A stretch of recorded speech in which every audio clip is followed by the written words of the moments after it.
Boom, and we're live. Welcome to San Miguel TV. We are live tonight. It is Saturday, June 4th, 8:15 p.m. Sorry for the tardiness. I'm here with Mr. Ahsharyaahla. What's going on, sir? Introduce yourself real quick. Thank you That, for that's Captain Ahsharyaahla. Oh, snap, Shalaki, sir. Yeah, that's Captain Ahsharyaahla. How you doing, man? Yeah, it's been a long time coming. Getting on the show. I'm definitely honored to for you to have me tonight on the show. You know what I mean? Definitely honored. Just been watching some of your videos and everything, and I like the stuff that you were talking about. As as a broadcaster. Yes, sir. Yeah. You have a platform yourself, or Um, yeah, I go on YouTube every now and then, and I blog. I might blog about battle rap. I might blog about this Hebrew Israelite stuff. nice. But there's no real commitment to it. It's whenever I feel like doing it. Right. Okay, so yeah, just to give a little history to the people that's watching or gonna be watching, um, you reached out to me maybe 2 years ago, maybe 3 years ago. It's been a while, maybe 2019. I was getting emails from you. I think I got an email from you originally, and then we exchanged numbers. I recognized who you were. I remembered who you were once you started describing yourself. And yeah, because there's some history that a lot of people are not aware of pretty much Hebrew Israelites on YouTube, in the early days of YouTube, that you were there, so I thought that element, was interesting, and I definitely been wanting to get you on my channel for a while now, throughout all this time. And yeah, so we finally here, man. I'm glad that you're here. Appreciate you taking out the time to come on and just speak about your history, because even though our history don't overlap, it still coincides somehow. So welcome, sir. Yeah, uh, yeah, so what sure. kind of what was like the first video you saw of me? Like what was it that I was doing at the time? I really don't. You know what? I think it was talking about and dissecting, the religions, the Hebrew Israelite religion, and things of that nature. Talking about being a former member, and just basically going in and debunking, So what the lies and stuff that was told about, you know, yeah being in the ICGJC. Okay. I can't. Yeah. So that's what it was about. Yeah. Yeah, my bad. I don't want to cut you off.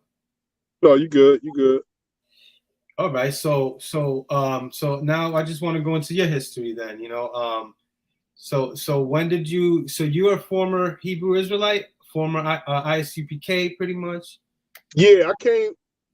I used to work in Center City. I can go all the way back. I used to work in What's that?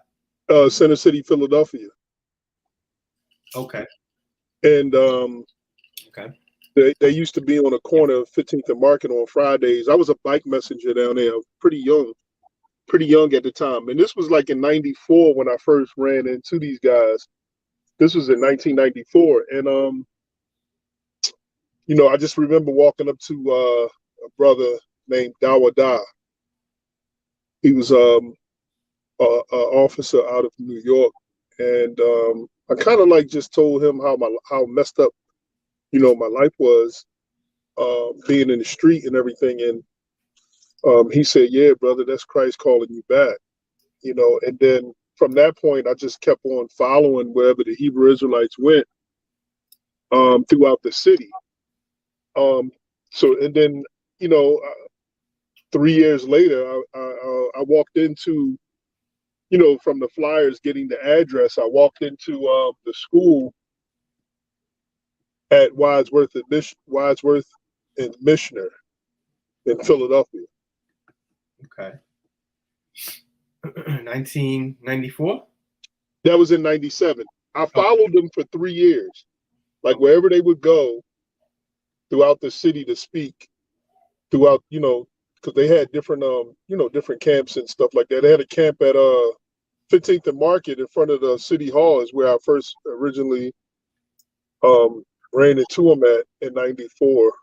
And then it just spread from there to 52nd and Market,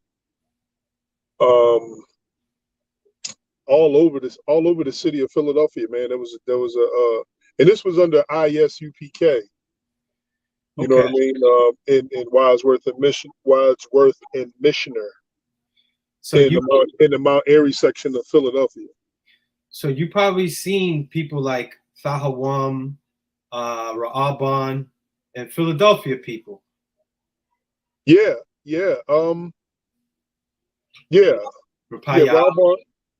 Rabban, Rapaya, Rabban, Rapayala, Rakalwa, Shaquat Gabar, Hardapia, rest in peace, Hardapia. And I think that was, hold on, Rapayala, Rakalwa, Hardapia, Shaquat Gabar, and Rabban. Yeah, I think that was it. What about Rakal Ward? Yeah, Rakal Ward was yep. Yo, shout out to him real quick. I just want to give a shout out to him. Brother, I can't get in touch with you. If you hear me and you watching this right now, or you watching this later, Mr. Rakal Ward, hit me up, man.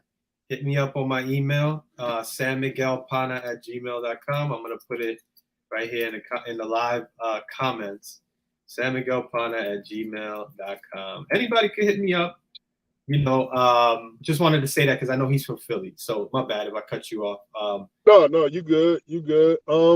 Yeah, man. So like I said, I came in 97, and of course, it took 90 days to get a Hebrew name. Okay. And Rakal Wall, Hebrew name, Ahsharyaahla. Yeah. Rakal Wall gave me the Hebrew name. Nice. It was during a I believe it was during a Sabbath. And he was reading out of the Torah. He was reading the Hebrew. And like I said before, he just looked up and said, Ahsharyaahla, looked at me and said, that's your name. That's your Hebrew name. And that was Say it again. What was the reason or the meaning behind that? It means happy. Happy healing power. Yep, that's exactly what it meant according to that type of Hebrew. Right. I mean, well, he was reading out of the Torah, so anyway. Certain pronunciations that comes, or that at least they claim is Lashon Kodash. That sounds legit. Actually, that I'm not saying. I mean, because there was no recording devices during that time, so it's hard to say this is how they pronounced it. It's hard to cover that actual fact. So I can't say all that, but I don't know. Yeah. Well, I mean, yeah, I get it. Anyway, that's he the one that gave me my Hebrew name, and I wound up being in his camp at Broadnolly. That was the other place that they would speak at Broadnolly. And Rakal Wall was he was the camp leader. Right. You know what I mean? This is Broad Street. Yeah, at Broadnolly. Yeah. Just give us just for people that don't know what kind, how's that area like? Like what kind of environment is, Broadnolly is that's why we call taxi hackers. Where people use their regular cars to give taxi rides and stuff like that. You know what I mean? But yeah, it was a Central High School is right up there, and that whole area, it's just drug infested, hustlers. You know what I mean? Everybody getting their money and dangerous, basically. I remember listening to Beanie Siegel and Beanie Siegel always saying the Broad Street bully. So I don't know the area, but I know that. Yeah, well, Siegel from Siegel Street. Ah, So that was more so like of a South Philly thing, but yeah, right. Broad Street, yeah. So that's what Beanie Siegel was talking about. He was really talking about, you know, South Philly and South Philly because that's where Siegel Street is. And what part of Philly are you talking about here? Like where the church Uh, Broad where Broad was the Broad church at? Nolly, Broad and Olney is in North Philly. They North call it the Olney section or whatever like that. But yeah, it was it's basically North Philly. They separated into Mount Airy, West Oak Lane, right. and things of that nature. But if you keep it simple, north, south, east, and west, it was North Philly. Anything above, um, I would say Fairmount Avenue was considered North Philly. Fairmount Avenue and up to Fern Rock was considered North Philly. Okay. So yeah, I'm trying to get familiar with that city. I think I've only been there once in my life, but I've been keeping up with the crime and the homicides that's going on in the city because it's just like I think it's something that needs to be highlighted. It's just ridiculous. It's crazy what's going on, But just to touch on that, but just to keep talking about you and your history, we can pretty much talk about other things later, but we can transition, back. yeah, no problem. I'm adaptable. We can Yeah, yeah, we can go back and forth. Yeah. So yeah, man. I wind up joining the Hebrew Israelites, and you know, it's a lot of times people, and I've done it myself. I've talked bad about certain people in the organization, mm, and opposed to the doctrine, and we all know that, we all know what it is about the doctrine. It's crap. But one of the things that I appreciate about my journey and joining that organization and any other organization, because that wasn't the only organization that I joined for the time that I've been alive. But it was a very significant one, and yeah. it was during the time of being in living the street life. What was your And age? If you don't um, mind. You don't mind. You don't have to. yeah, no, You no, don't. no, it's You don't cool. have to I answer was that. no, it's cool. In '97, Or you could just say like your age range. Like, were you like at a young age at that in time? '97, how old was I in '97? Like coming out of college, coming out of high about school. 25 years old, something like that. Okay. The reason I why was I like, asked that real quick is because um, I was like 20, 19 when I first started listening and came around and joined the Hebrew Israelite doctrine and belief, whatever. And I think that also plays an important part with some people is age, because at a certain age you're looking to you're trying to become a person. You don't know who you are. You're still trying to find who you are. And for people that grow up in certain class, in a certain a lower class, they don't have a lot of options coming out of high school. So we looking at different things and where am I going to go in my life? What am I going to be? What am I going to do? And with all the negativity that's out there in the streets, this comes across as a positive thing, right? You think that played a part in you coming in? exactly. The streets being as wild as they were and still are now, it was definitely like a portal. You know what I mean? A channel, a back door, like the Matrix talks about. You know what I mean? To find my way out of the lifestyle that I was living. Yeah, In the street. You know what I mean? In the street at that time. You know what I mean? yeah, yeah. Now when I had joined, I had my daughter was about 3 years old. You know what I mean? So I definitely was looking for a different way of life. You know what I Right. mean? To validate myself. You know what I mean? And becoming a Hebrew Israelite kind of gave me that way out of the street to take myself into and immerse myself into something that I really believed at that time. You know, so I yeah, think you know. it's important to I've been asking like these questions to everybody who's a former believer, that everybody that I had on my life, even if they're a current believer, you know, I want to know like just kind of what age range they were in, what was going on, where they from, you know, and you know, I understand that if you know, nobody has to answer those questions. It's just I'm just curious, you know, and also just to note that the people that do come into these organizations are people that you know, they don't care about, they don't want to be, you know, they looking for some positivity, you know, so it's like it's attractive, you know, they're more conscious. Just a real quick thing, because we're gonna get back to your history. What kind of music were you listening to at that time in 97, 95? And you know, what like what artists? Just I'm curious. I think music tells a lot about a person too. Um, Tupac. Okay. You like Tupac over Biggie? Yes. Okay. See, you're that type of person. Yeah, yeah. I was more I, of like I was more of a I ain't gonna lie, I was more of a Biggie, but I was more Wu-Tang than Biggie. I like listening to them more, and Tupac always gave props to Wu-Tang, you know. So, but I like Tupac. I learned to like him later. I just didn't like him beefing with the East and New York and all of that, you know. But yeah. So okay, who else? yeah, yeah. No, Tupac was Tupac was the man. You know, I listened to some Biggie, but Okay, um, Tupac's stuff resonated with me, man, because you know it just seemed more real.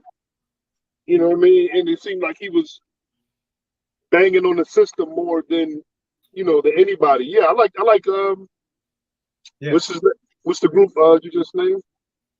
Wu-Tang. Yeah, Wu Tang. Yeah, Yeah. that was more earlier though because I'm a little older or whatever like that. But yeah, I used to listen to them too. You know what I mean? Everybody was captivated by Method Man when he first came out with that METHOD, man. I wanted to You know be, what I mean? bro. I Huh? wanted to be just like him, bro. I thought he was the coolest dude on the earth. You know, Right, right, I thought it was just cool. It just looked, it's just, and I was more attracted to that type of stuff like Tupac. The only thing with me and Tupac at that time, I was younger than you. I'm younger than you, and I was in my teens at that time, like when Tupac and Biggie both died. But I started listening to Tupac later, and I thought, yeah, he was more concerned with talking about Brenda's got a baby. You know, he's talking about all these different things. He's not afraid to be vulnerable, talking about dear mama, you know, like he had range, you know, whereas Biggie was on some more of a superficial women and money type stuff. And that wasn't something that I was crazy about, even at a young age. So that's what I'm saying. Like sometimes you could also see, like I was talking to Marksman, and we were talking about, because I know you're familiar with him. We were talking about pretty much what kind of music we listen to, and me and that brother listen to the same type of music, you know. So it's like there's a certain type of person that comes into this Hebrew Israelite belief, and it's, you know, they're usually trying to do right. If they're negative I already, they're trying to get right.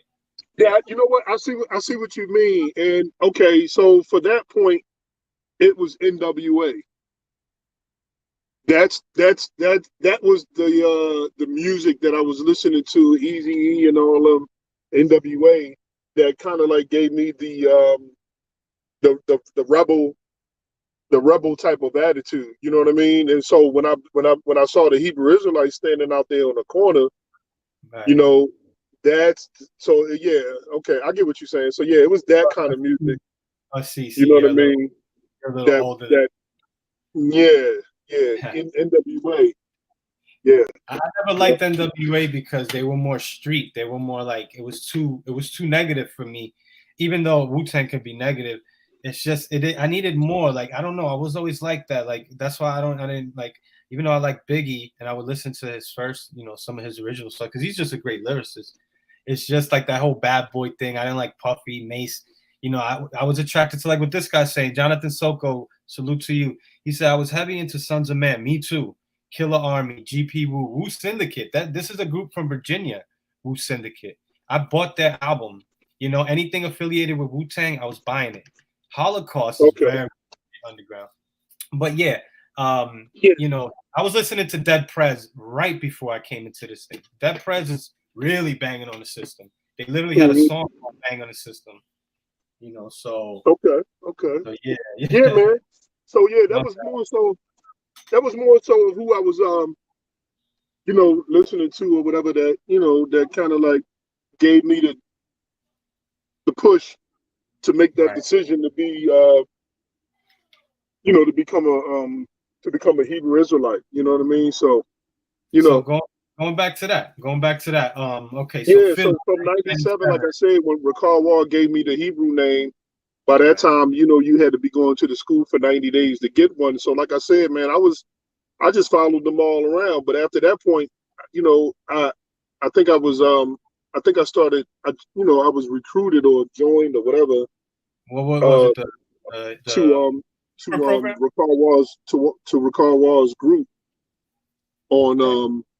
on Broad Nolly, and so but before that, I think I would just show up, and I would read. I would go to whatever camp, you know what I mean, like anybody's camp, before I would actually was belong to the Broad Nolly camp. But that didn't mean that you couldn't go other places or other camps to support them. And that's what I would do. I would go because I had nothing else to do. Can I You know ask what I you a mean? question? And I was really dedicated into and believing in what it was that I was following. Go ahead. Did they have the Trooper program at that time? Right. Yeah, I went through the Trooper program. Right. Yeah, I went through the Trooper program. Yeah, we went up. It was not too far away from the school. Okay. And we went into this recreation center and worked out and everything. And yeah, Right. the Okay. Trooper program existed. Yep. When did the whole thing turn into the ICUPK? And what does ISUPK stand? What did it stand for? Uh, ISUPK. yeah, the Israeli School of Universal Practical Knowledge was when we were on Wadsworth and Missioner up in the Mount Airy section. And by the time we got to 33rd and Dolphin, 33rd and Susquehanna, 33rd Street, Right. in North Philly, I think we were still ISUPK for a minute, Israeli School of Universal Practical Knowledge for a minute, but then it changed into the Israelite Church of Universal Practical Knowledge. You know what I mean? At that point, at some point. Yeah, my bad. No, I can't read it. I'm sorry, I can't read it. No, that's not my bad. I'm not trying to distract you on that. Yeah, so it became the Israelite Church of Universal Practical Knowledge at one point. So and during that time, I believe there was some issue going on with some funding about becoming a church and becoming what is it called, a 501c or Yeah, 503c or something like that. It's like when you become a church. 501. But Yeah. yeah, something like that. So yeah, so it was these checks. It was these checks that was allegedly seen in the office, and cats was supposed to have taken pictures of them and all that stuff. And yeah, that's when the whole back and forth stuff that was going on amongst the heads that and certain members that I heard about it, but I wasn't never in the midst of any of that stuff. I mean, I got caught up in some stuff, but yeah, other than Well, that, what year did it turn into ICUPK? yeah, they turned into ICUPK. I think mid '98, we're like Okay. somewhere around 1998. It became ICUPK. Yeah, yep. And that came over from Harlem. That was like a Harlem thing, right?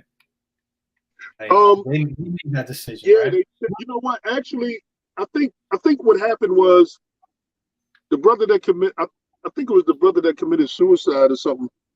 But what was his name? What was his name? The 12 share general, huh? Shabar. Shabar. So what happened was he was talking about something in New York about being priests and having diplomatic immunity and things of that nature amongst the brothers and these priest cards that we would get. And now don't quote me because my timeline may be a little off, but I do believe that was before or the transition process of becoming the Israelite Church of Universal Practical Knowledge when they started 501c and everything.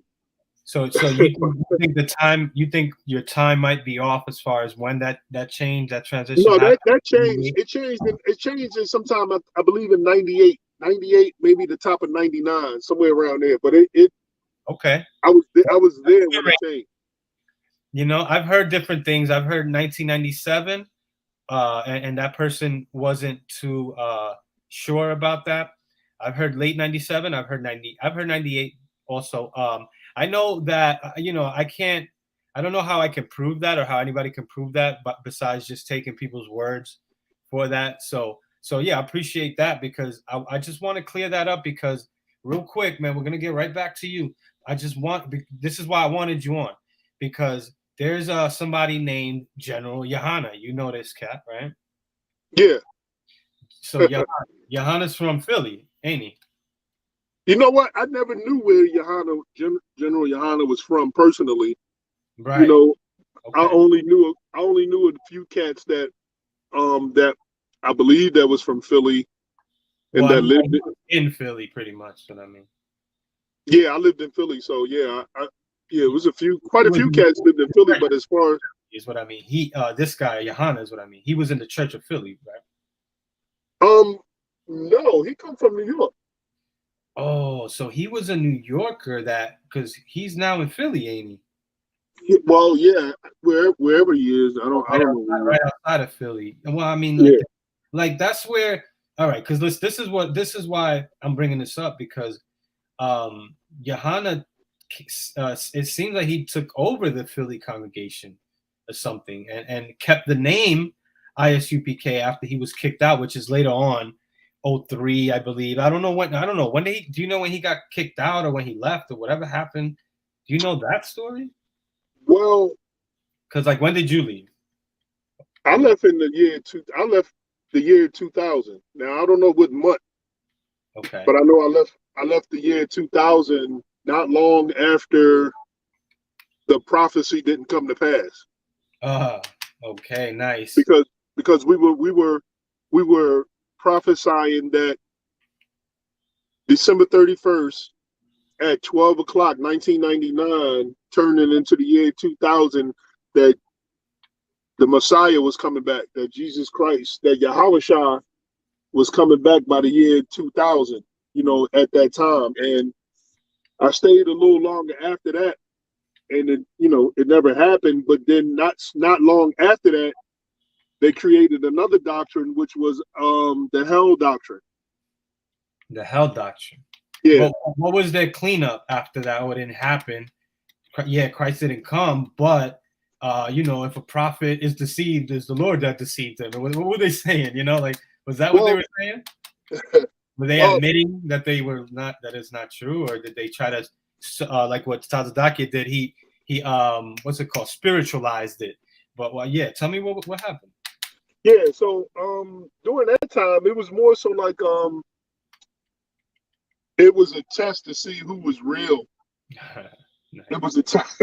It was a test to see who was real, who was really about the truth. It's the same lie for everything, man. It's the same thing for everything, for every prophecy that failed. It's always the Most High just wanted to see who was really with them, and the Bible says no man knoweth the day and time, blah blah blah blah blah blah blah blah blah, but not taking accountability for thousands of brothers or hundreds of brothers out there teaching what. Yeah. Not even really teaching, just really repeating repeating it. What we heard, because anytime you can go into a school like that, and that's the thing that made it so robotic and fake, because we all were parents. You're basically just parroting what you think you know, and what you're just believing whatever you say. There's no it's any evidence. You actually believed it though. Like, you kind of like absorbed everything from being a member, but it was more so just teaching or repeating what everybody else said. You know what I mean? You know what I mean? And everybody was just creative about how they did their teachings and all that. But we were all saying the same thing, that Yahushua was going to be back by the year 2000, and Yahushua never came back. And it was during the time that when Yohana was trying to take over the school, Hardapia, rest in peace to Hardapia. I'm gonna keep saying that. Because this is not about bashing anybody. I don't have no problems with Hardapia. But at the time, they went on a campaign against Hardapia. Who went on a campaign against him? I don't really know, right? All I know is that I walked into the school one day in the council, and he was sitting in the middle of the floor with a camera on him and some lights, and it was the hot seat. You know what I mean? They were ridiculing him and talking about how he mistreating brothers, and he was kind of tough, right? He was tough on people. Say it again. What was he like? Tough on people? Like, I heard he was kind of tough on people. He wasn't tough on me. I can only tell you what I experienced through him, and I never seen him be tough against anybody. I never seen him put his hands on anybody. Oh, okay. All I heard was stories. I think I got that from Rakat Karab, I think. I don't know. Yeah, all I heard was stories. So, and none of those stories had anything to do with me. You know what I mean? So, I can't. And the man is, I don't know. He rest in peace. I've seen him before. I've seen him. I've seen when Tazadaki gave the so-called prophecy, another failed prophecy about him walking and getting up and doing all of that. I was there at least for the second time, because he said it twice, and it was something that was supposed to be fulfilled, and then he went back on that one. But I remember him, and I can't say much about the man besides what I know, what I've heard. But it looks like he gave all I know about Hardapia is that he was dedicated to what he was doing. Well, I was gonna just say that it seemed that's why he got sick, is because he was so dedicated that he didn't even care for his own health. Is that true? Could you say maybe that's possible? Well, yeah. Just because sometimes, like, you can say a person is big, a person that's big is unhealthy, but you can say the same thing for a skinny person. Right. So I don't, you know what I mean? Like, I didn't know him personally like that. I didn't know none of them personally. Okay. But to say he was unhealthy, I don't know. But apparently he was. You know what I mean? Just real quick, we're gonna get back to your story, but Dahawam passed away too. Rest in peace to Dahawam.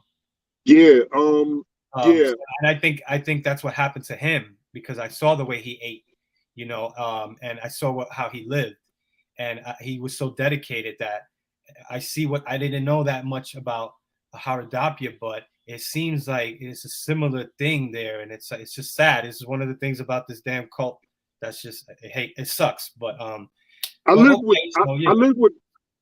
Thawam. Oh wow. I live with Thawam.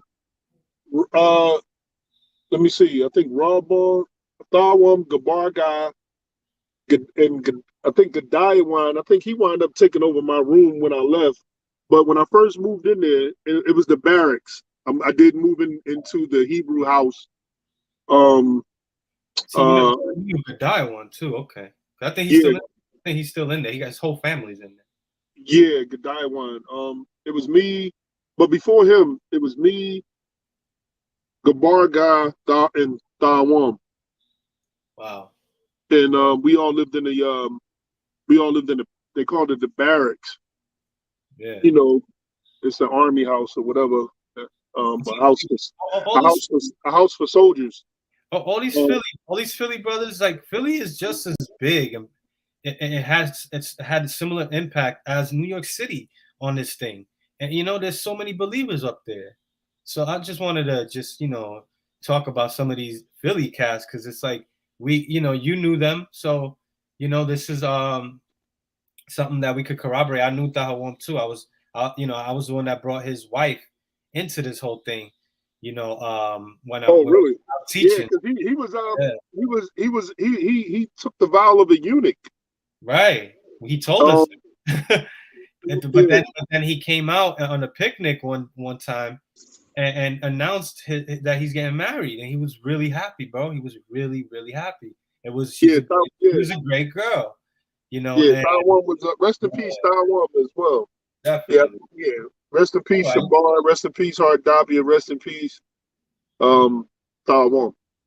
Hey, brother, listen, we went through some years already now with your history. It looks like, did we miss anything between 97 and 2000? Because we kind of I jumped just out. just for the record, I was dedicated for what I was doing. I had my ups and downs in there. I did some things I wasn't supposed to do. Um, Mhm.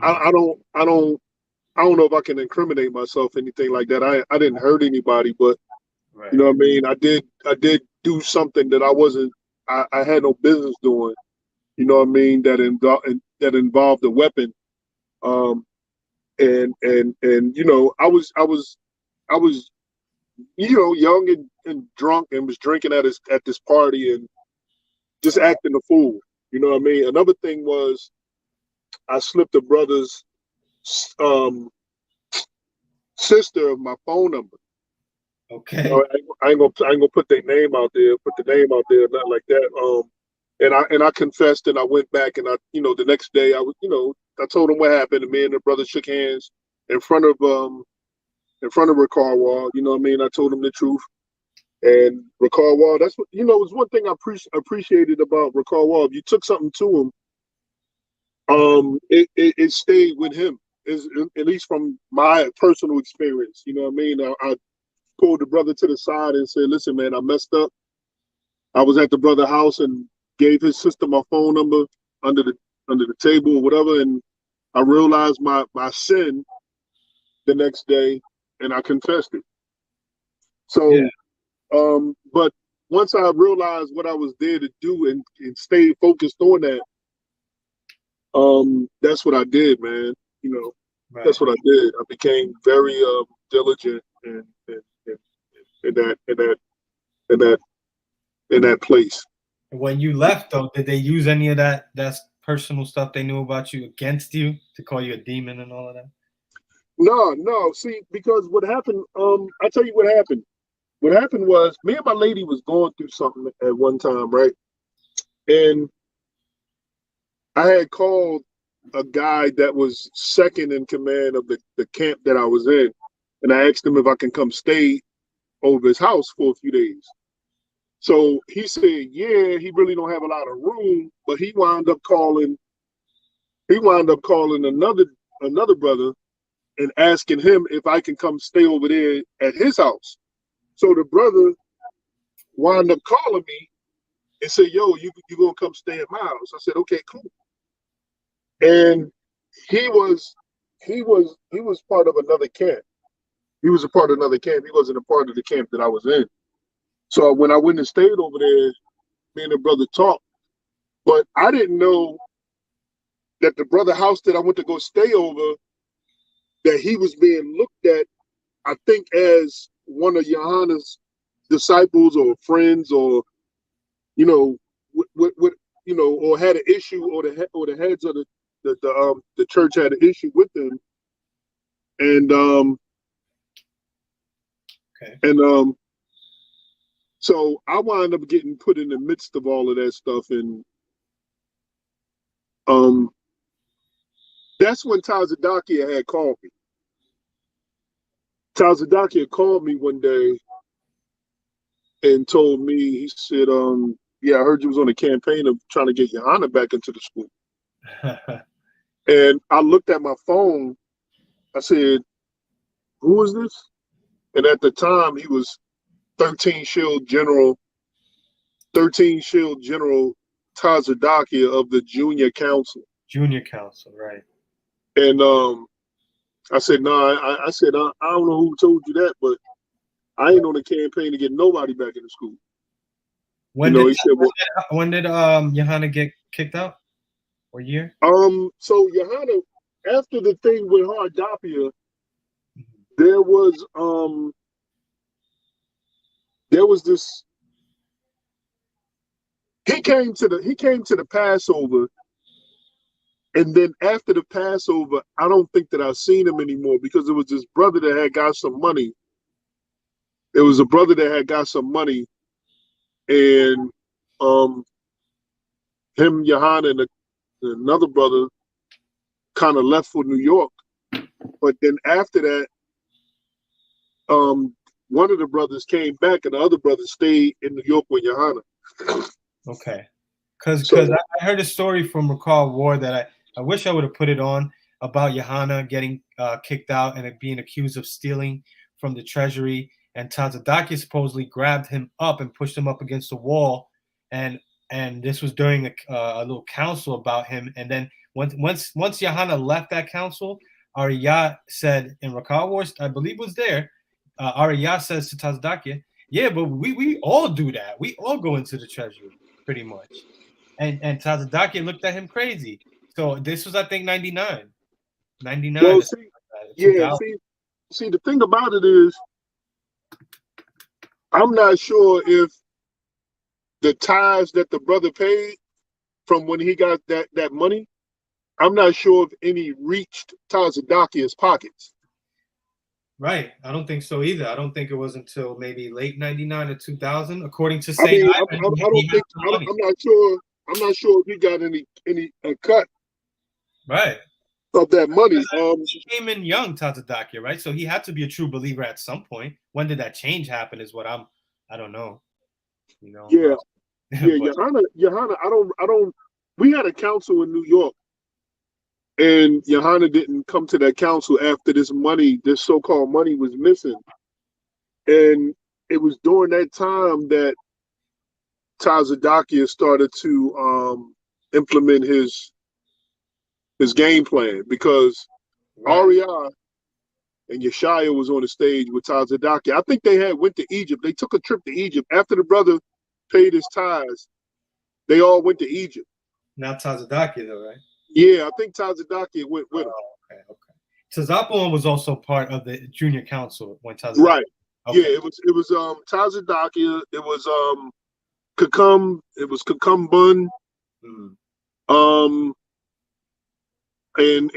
what's the Tazapon? What about Rabban? His status? Yeah, Rabban wasn't really a part of. I don't know if he was really a part of the junior council. He was more so like him and Johanna was like neck and neck. Okay. Rabban was an apostle when I came in 04. So I'm just. Yeah, no, he was a 13 Shield general. He was a 13 Shield general, but he wasn't a junior council. He's probably like an overseer probably of the junior council or something like that. I know Johanna was. Gotcha. But Rabban was, his job was to go to New York every week and get breakdowns from Ariyah, and his class was every Friday. He taught on Fridays, and we all, couldn't wait till Fridays come to get the new breakdowns from Ariyah. But what happened was in that council,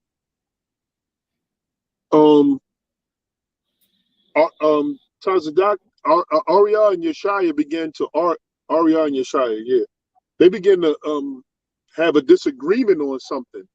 Yeshaya. That's when Tazadakia was like, you know what? On the stage, he said, "Oh my God, I can't believe this is happening." And Ariyah said, "What? What are you talking about?" And he was talking about how God showed him that them two was going to be arguing. Hmm. Who said On that? that, he said that on the stage in front of everybody. Who said that? Tazadakia. Wow.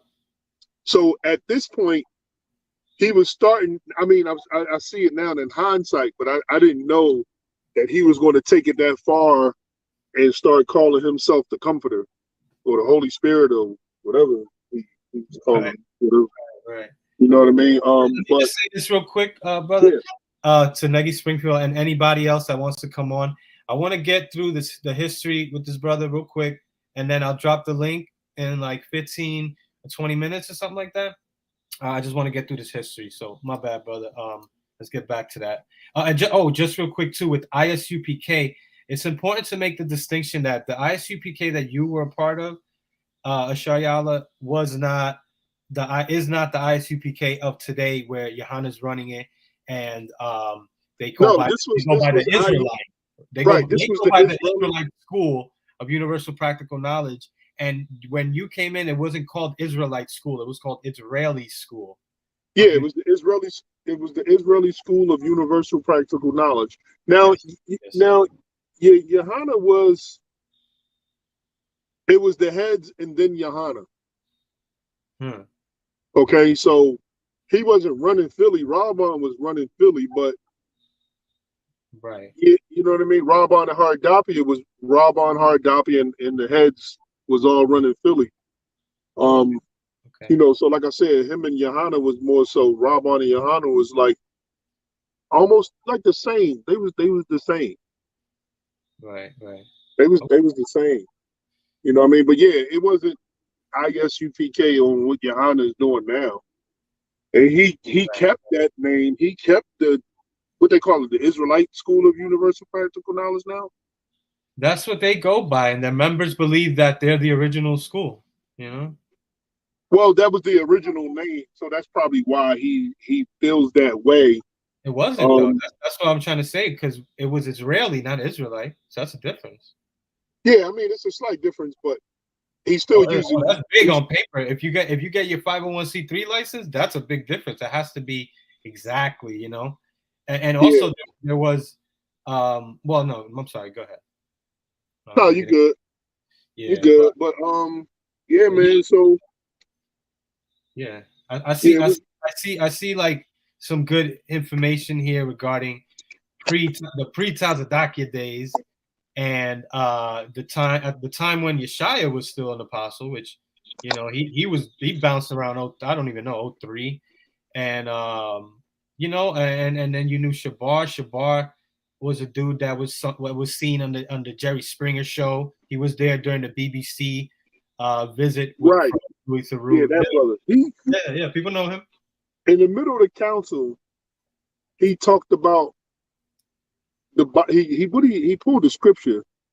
When did Let he let, die? let there be no divisions among you. And Tazadakia grabbed he asked if he can give the understanding on it. He grabbed the mic. He said, "You know we biblical champions, right?" But hold on. When did he die? Shabar, I'm not sure. It was what? It I don't had to know be about. like 06, 05, because I seen him in 04 or 05 at a Passover with some of his kids were there. You Yeah, know? no, I think that happened not too long ago. Oh, okay. Maybe 5 years ago or Oh, something like really? that. Damn. I'm not Maybe sure. 6 years. It's not really relevant, but just wondering. Yeah. He But why? yeah. What made you want to? I mean, okay, so it seems like what made you want to bounce from this thing, and you look like you were. Well, you said you were a captain. A captain of what? Um, I became I became a captain of 10,000. Okay. See, I became a captain of 10,000. Now I remember being in the council, and the generals, some of them were trying to get me raised up to be a general. They right. wouldn't. They was not going to do it. It was a brother named Mashiach that went and became the leader over the school in North Carolina somewhere, right? And we had to do this. We had to fill out this form. We had to take this test, It was like like SATs or whatever, or and we had to take this test. I aced the test, and I was ready to go to North Carolina, ready to leave my family, and everything for Christ. I mean, Yahushua. And they said, yeah, man, we just got one. They said, yeah, the understanding, you got the breakdowns, you this, that, and the other, but your communication ain't good enough. And I realized right then and there, when other brothers was raised up over me, and the brothers that was already raised up over me kept getting raised up, that communication that they was talking about was actually being a snitch. That's what it was. It was brown nosing, kissing up, running back to the heads and telling them everything that was going on. If you seen a brother doing something and all that kind of whack stuff, you understand what I'm saying? That's what was getting brothers raised up, because they was up under the heads. They had their nose. Their nose was brown. Yeah, that's a very powerful occult manipulation tactic, and it also shows that you're pledging allegiance. And it's part of a cult. It's to have those snitches, pretty much a spy. But you know what? My cousin was. You know what? Also, yeah. One of the other things was you couldn't just tell me anything. I didn't just accept every single thing. Now, I'm not talking about it doctrine wise, but like when I was telling you about how when they had Hardapia, rest in peace, in the middle of the floor after they was done with him, Johanna was talking about how if anybody operate the way that Hardapia operates, he went into this long spiel and talking about how he was going to destroy any brother that operated like Hardapia. Now, again, I don't know how Hardapia was operating, because it was never with me. Now, I can say some good things about the brother, because I remember him talk. He had this little venue. I think it was called Coming to the Stage or something like that, where he was trying to get, I think rappers or entertainment or something like that going on. And this was way before Tazadakia. Way before Tazadakia. This was in the 90s. Hardapia had that idea about entertainment. And we did security for him in different places and different things that he had going on. Anyway, when Johanna had said that, there was only one hand that went up in that council to ask him, what are you talking about destroying brothers? And that hand was mine. That hand was mine. You know what I mean? I'm like, what you're saying don't sound like what the Bible is saying. How to treat a brother that's wrong or whatever the case may be. So, you couldn't. You were hard to control. Go ahead. You weren't easily manipulated. No. Oh yeah. So they considered me a rebel before I even knew it. Before you even left or whatever. Yeah, before I even left, man. So one day. Talk about that, like your transition out, like. So yeah, I'm gonna talk about it right now. When we went to New York. First, I remember. They got this brother named Cashapp that me and him was real tight. They got him to call me at my crib. He called me at my crib, hollering and screaming and shut down. I had just woke up, so I'm looking at the phone. I'm like, who is this brother talking to? And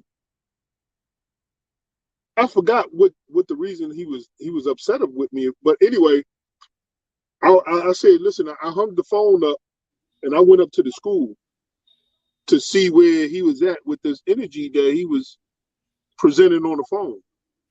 And not in a tough manner, but in the sense of you can tell me what I did face to face.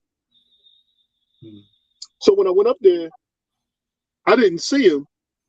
And then I told them how he approached me on the phone. And they was like, yeah, man, you can't talk to brothers like that, blah, blah, blah, blah, blah, blah, blah, blah, blah, blah, blah, blah. And he was standing, they called him in the room, and he was standing right there. And he was looking at them like, I only did what y'all told me to do.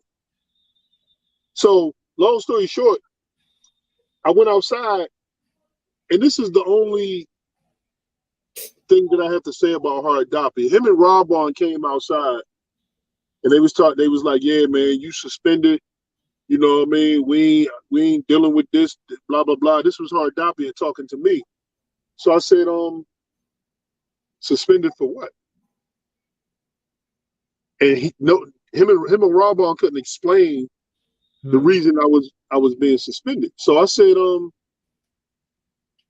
I went to Matthew about, a brother coming to you and then bringing 2 or 3 witnesses and then taking it to the trial. I said, listen, that process never happened. Okay. So Robon looked at Ahsharyaahla and was like, he is right. He is right. So they put you out. So at that time, I was packing up my camp ready to go. And that's what I did. I packed up my camp. And by this time, it was me and Sapariak that was out there. And I was a captain of 10,000 at this time. So it was kind of like I was the second in command. So I took the camp out and we went out there and spoke. And Thawam came up there and I was speaking and he took rest in peace, Thawam. He took all my speaking time. But there was another brother there named Baniash. He was a little, I'm saying this guy was little. When he took my time and I came down off of the podium, Baniash said, go back up there and finish your time and finish speaking. Dawam told him that my time ran out. He said, yeah, I know, because you took it all. Go ahead, Ashar, and he let me speak. When I got finished speaking, I went to Sapariak and I said, listen, man, I would like to be dismissed from camp. Right? So I was dismissed. When we got to this council that we had in New York City with the heads, with Aria and all of them, that's when they said, can't nobody talk to me, and then I walked away from the camp, blah, blah, blah, blah, blah, blah, blah, blah, blah. But I thought that I was on a campaign of trying to get Johanna back in the school, because that's what Tazadakia had called me and said. You see what I'm saying? So it was 2 conflicting stories as to what was going on with me. And the only reason they said that I was trying to get Johanna back into the school was because the brother house that I went to stay over for those 4 days was cool with Johanna. So okay, after we went to New York, and I wound up staying in New York. I spent the night in New York. I talked to High Priest Shah. And I went and stayed. Him and Ariel lived in the same building. And another brother that was living in the building with them gave up his room that night and let me stay in the room. So that night, I had all these questions for Shah. And me, Shah, and Ariel was talking throughout the whole night. Like, I had all these questions. When I asked Shah, he was able to holler to Ariel and ask him. He would get the answer and holler it back to me. They didn't have Apostle Shah, right? Oh, he wasn't no apostle then. He was chief high priest. Oh, all right, my bad. Yeah, they hadn't become apostles during this time.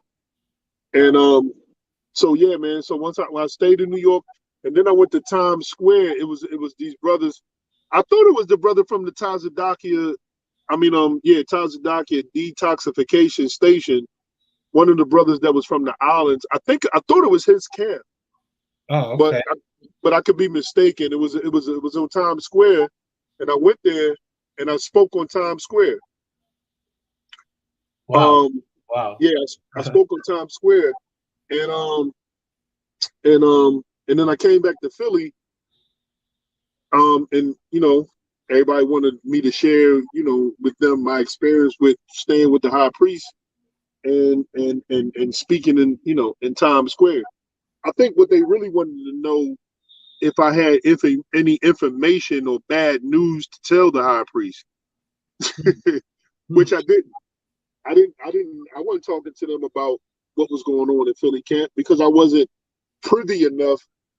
And then on top of that, it wasn't important enough to me to go back and tell anybody. So once the 2000 the year 2000 thing didn't come to pass, and they tried to suspend me again in the Philadelphia camp, I stood up and I said, I'm no longer a member of the Israelite Church of UPK. Right. And as soon as I said that and was getting ready to walk out, Hard Dapia said, yeah, he wasn't going to accept what was coming down anyway. Right. That's what Father Doc said when he took over years later. Which now that you're talking about all of this, it looks like there was a lot of division, and it looks like Tazadake was trying to get people out too, and prepare for his takeover. And try to get people that had some damn some pull and been there longer than him. Because after go ahead. Let me tell you something, brother. I had to go because Tazadake, I had to go because Right. there would be no way in the world he would have been able to pull that off without me questioning him. Right. They knew that. There's no way in the world he could have been the comforter while I was there. He couldn't have been. It wouldn't have worked. Right, and others like Yeshaya and all these cats, it wouldn't have worked. Johanna, I'm gonna put the link for anybody that wants to jump on. I'm still talking to the brother, but we almost some people want to ask you questions, pretty much. If that's cool with you. Yeah, they can ask any question they want. Right. So yeah, man. there's the link for anybody that wants to jump on. So we pretty much, I'm gonna just segue into other things because now you're out now. You're out of this camp or this which is one of the biggest Hebrew Israelite camps, and I believe has had the most influence with all the groups out there. Is One West under 25th Street. It's ISUPK now. So now you're not in the group, or do you still believe that you're a Hebrew Israelite? Like what happened in the years after this? Well, when I left in the year 2000, I went and I went and got a job. wait. Let me back up a little bit. Okay. I ran into a brother named. I became cool with a brother named Thamawas in the school, and he taught me how to sell incense and oils down Center City, and I worked for the brother Maniash at the shoe store. I think Hard Dapia had his hand in that as well. So I did learn how to hustle or get some money. I mean, I was a hustler when I came in there, but they did teach me how to make some money selling oils and incense. One time, real quick, I went down South Street and I set up my incense and oils table. Took my my son mom. She became my son mom. My girlfriend at the time, my wife at the time, according to the Hebrew Israelite. I took her to South Street with me and I set up the table, man. And I put my incense and oils and stuff out there. We set it up on like a bread tray, the plastic bread tray. Yes. Where you get loaves of bread in. Mm-hmm. Yep. You still there? Yeah, you hear me? Yeah, I can hear you. Yeah. So what we did was we would use a breadcrumb tray. I mean, a loaf of bread tray thing, and put a black T-shirt on it with white stickers and put the name of the oils and stuff on it, and we would set the incense to the side. Well, anyway, long story short, I went down South Street and opened up my table. In a half hour, I made almost $250. Wow. So, Anyway, when I left in the year 2000, I went and got a job at a hotel. And in 2000, I believe in three, Rapayala came down there for some odd reason. I don't know why he was at the hotel, but I was the doorman at this hotel, and I remember seeing Rapayala when he came out, and he was like, "Yeah, man, give me a call. You want to come back? You know, things is a lot different now. Blah blah blah blah blah blah blah blah blah blah blah blah." And this was in. I guess he had already made that announcement that he was the comforter, but I didn't know. And I never called Rapayala to get a seat back into the school. So from that point on, man, it became more so of a that was in 2000, and then, and then I just went on with the rest of my life, man, all the way up until I think what 2000 and 2008, right. 2009 is when I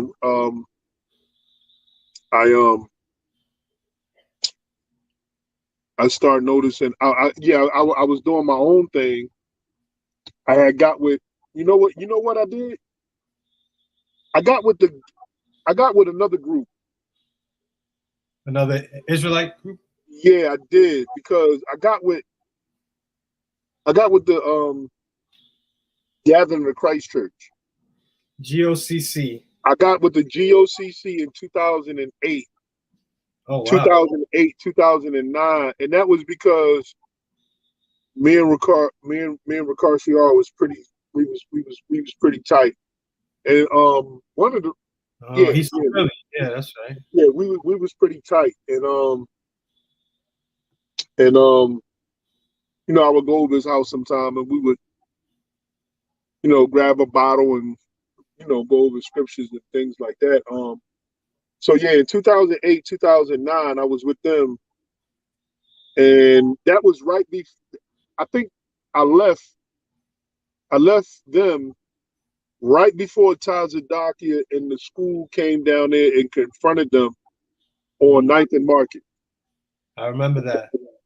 I swear I was mad as hell at myself that I wasn't there when they came down there and confronted Ricard Shiar in the Gathering of Christ Church. I swear I wish I stayed, because I would have jumped out of the background somewhere, and he would have had to answer all the questions that I had for him, and the lie that he told and said that that I was on a campaign of getting Johanna back into the school.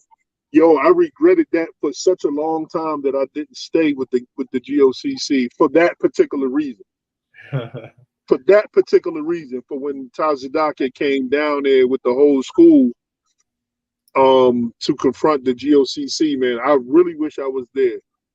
Man, I wish I was there. Right. So you still believe you were a Hebrew Israelite do you still believe you're a Hebrew Israelite? No. Okay, but you did at least up until 2009, pretty much. Well, by that time, it wasn't really even more so belief. It was about. I'm gonna tell you why I got with the GOCC and Ricard Shiar. I got with them because all the restrictions of and rules and regulations of speaking at a camp or being involved in a school cult like atmosphere, that didn't exist. Nice. So it was more so it's just an opportunity to feel free to speak at out on the street. Yeah, that's interesting, because they're one of the most popular groups right now. They surpassed ICGJC 10. I mean, I don't know how much, but definitely they got more members worldwide. And then after that, I think, was it after or before that? I think after I left, I was still talking to Ricard Shiar, and I had wound up running into Dawa Da on YouTube. Mm-hmm. And Dawa Da was one of the instructors that he would come to Philly sometime, And before my time, I think he used to come down there and teach the brothers. You know what? He came down there one time.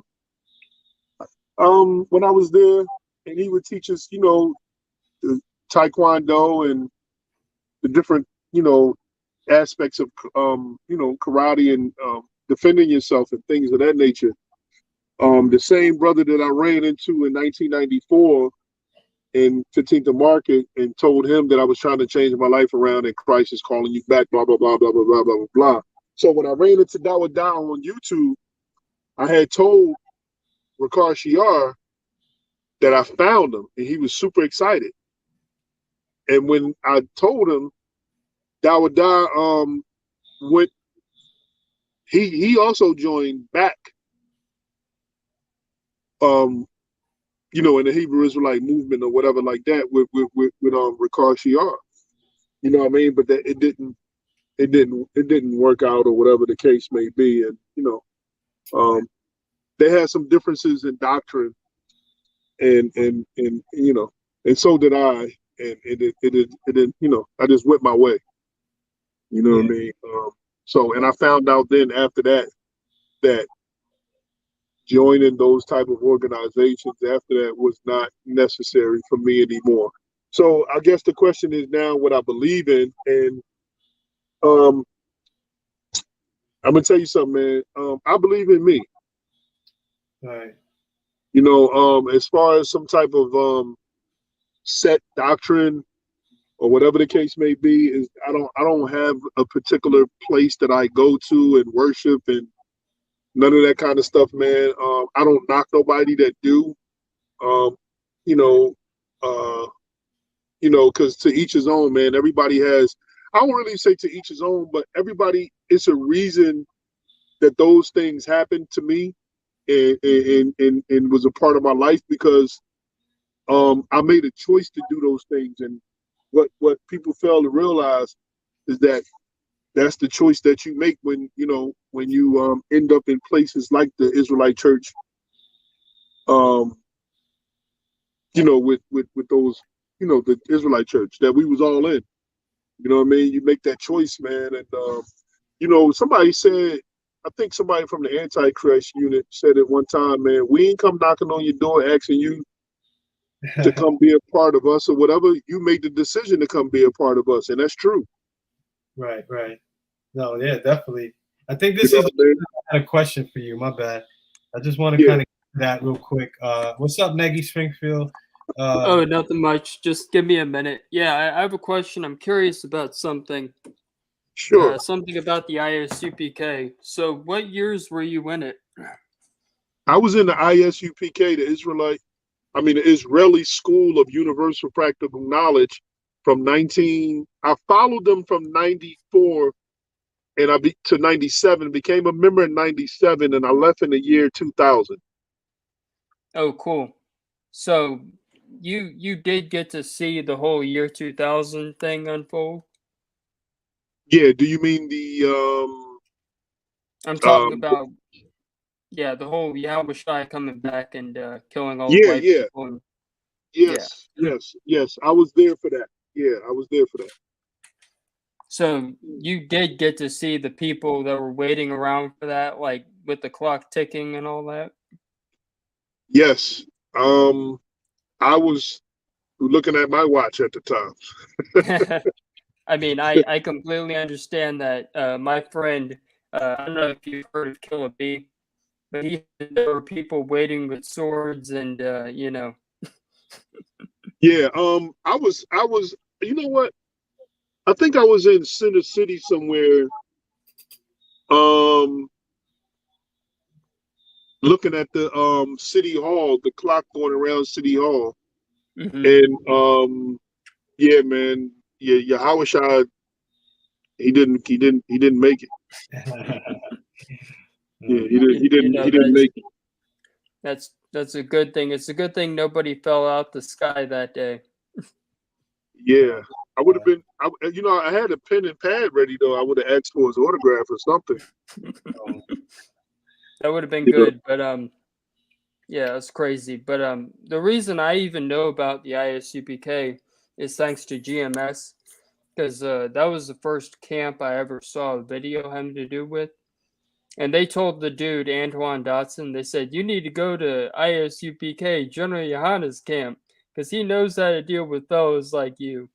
Oh, you talking about he's homosexual. The bedroom crawler guy, the guy that was like, hide your kids, crawling in. That's it, yeah. Yeah, It was so funny. Have you heard of that, Ashar? Hide your kids, hide your wife. That dude that became viral in the news.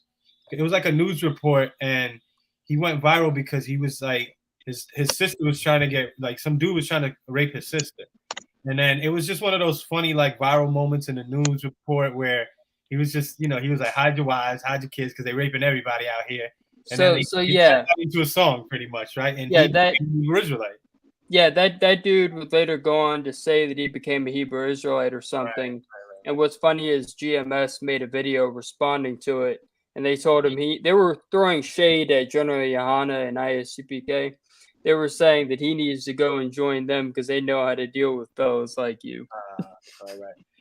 All right, kind of funny. Well, listen, I don't know if anybody else wants to get on, but I definitely want to take some more questions. What that comment say right there about Friday night? Yeah, I want to adjust this comment for sure. It says on December 31st, 1999, it was a Friday, and the church was packed that night. Hey, Reno James, what church? Where were you at? New York. I think he's from New York City. Oh, okay. Yeah. What? You remember that night then, right? Yeah. Yeah. 1999. That gives it away. Well, it's my bad. Ashar, you remember that night, right? Yeah, I remember that night. What were you doing? Because there were people that messed up their credit. There were people. No, I didn't do any of that, man. I was looking at. There was they had a clock going around City Hall. They had this digital clock going around City Hall for the year 2000. 1999 into the year 2000, and when it hit, it just kept on going. I looked at the clock and I looked at the sky to see if it was going to break, and see if it was going to split in half, or open up like a, Yeah, I remember that night in New York City. I mean, I was in New York City. It was the whole Y2K thing. Remember all that? So the brother said he's from Philly. That's right. He's from Philly. Okay. Well, I don't know the brother that good. What's the name? Afterward. What's the name again? Reno James. I think it's Reno James or Reno. Did you have a different name, Reno Jake? I don't know, but I know him off of Facebook. I believe from the group, the Facebook group, the Survivors. I think. Yeah. I don't know if you know about that, Ashar, but there was a Facebook group that started after like around 2015 by Tazdaki's baby moms, the Justice League brothers were caught, Cashapp, and a few others, and there was a lot of people that I didn't know, but that were a part of the cult, and we became familiar later. Hey man, I went on. I didn't know because during the 2015, in August of 2015. I went and got my CDL, man. You can see I'm in the truck. You know what I mean? Nice. I know the background and everything. This is my own truck. I'm an owner operator. You know what I mean? So I went and got my CDL and started living life, man, a long time ago. That's good for you, man. Hell yeah. You know what I mean? So that's what I'm doing now. And his name was Yaquab Ya. That's his Hebrew name, and he was a kid. He was young. Like Yaquab, yeah? Yeah, he was young, he said. Yeah, I don't remember Yaquab. A long time ago. I don't remember Yaquab. That's those names are so weird. It's like, Yeah. Yeah, that is a weird name. That's like you're trying to win points on Scrabble or something. Yeah, I mean, like, listen, yeah, yeah, I mean, this is not official, guys. Yo, that's funny. But Yo, yeah, it's like, that's what I think of every time I see those names in Hebrew, Right. Lashuan Kadash. I'm like, yeah, you try to pull that out and we're playing Scrabble. Get a dictionary. Yeah, we're gonna find that. Yo, He was in Negi Springfield here was in Torah Nights. Have you ever heard of them? Yeah. He was in who? The group I was called in Torah Torah Nights. with the dude called Judah Nazareth. Right. What was the belief? What was the belief? Torah only. Oh, Torah. Oh. Yeah, so no Yahweh Shai, none of that. Oh, so listen, my bad. I had to mute you real quick, Jacoby, because there's some background noise, but I'm gonna bring you on. That doesn't matter. I just want to let everybody on know that we got you're Reno James, right? Oh, my bad. Yeah, my bad. Welcome, sir. How you doing? That's Reno right there. What's up, brother? What's up, bro? All right. Yeah, you probably remember. I remember you though. Again, I was a good like 2000 when you left. I think I turned 17 that year. Okay. So, I mean, you know, things changed. Like I didn't recognize you at first. I came in like in the middle of the chat, so I seen your name. I recognized your name, but you was talking Philly and New York. So I was like, all right, you from New York. But then, as we kept talking, I was like, oh yeah, that's the homie from Philly. Used to be on like Broad and Ollie camp a lot. Exactly. Yeah. Yeah. Wow. I mean, we hung out together a couple of times. I remember you used to do like when they had the movie theater on 19th Street. You used to go to the backdrop and take pictures. I rode with you that day and helped you out one day. And that's like the most time we spent together. Whoa. That was the young boy. They used to call me Wu-Tang all the time. I used to wear the Wu-Tang hoodie when I first came in. I was like 16. Yo, you remember that? Yo, that's crazy. Yeah. Yo, yeah. I took the backdrop down there with who was on the backdrop? I forgot. I can't remember neither. Nice. I think it was Biggie. I don't remember that one, but it could have been anything. You know what I mean? Yeah, 19th and Chestnut, because what's the name put me on with that? Robon. Oh, okay, all right. Yeah, I went down there with him one time. Yeah. Wow. So my wow. Yaiquab. It's good. Hey man, I'm hey, good to hear from you, brother. Likewise. Yeah. Hey, you know what? It's you know what? Some brother messaged me named Amawan, right? And he said he messaged me on YouTube and he said somebody told him that I had passed away. And I was like, nah, I didn't pass away. But he couldn't remember who told him that.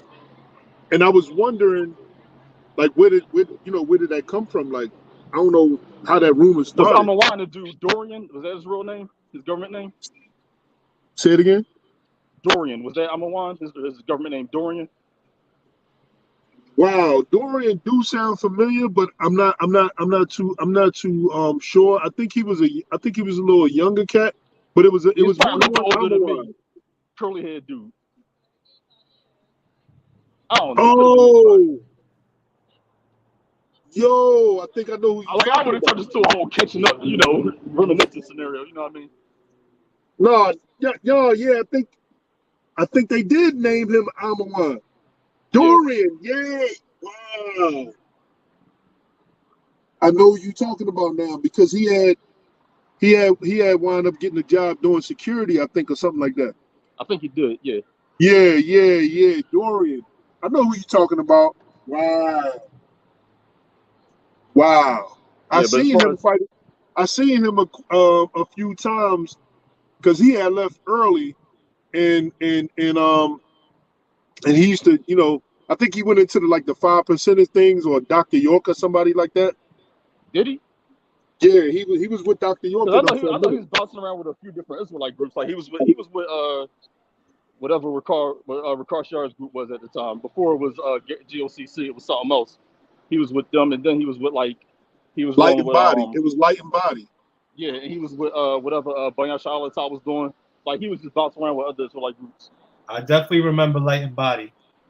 Yeah, he was. That's actually what they was called when Tazadaki rolled up on him that day. They was called Light and Body. That's right.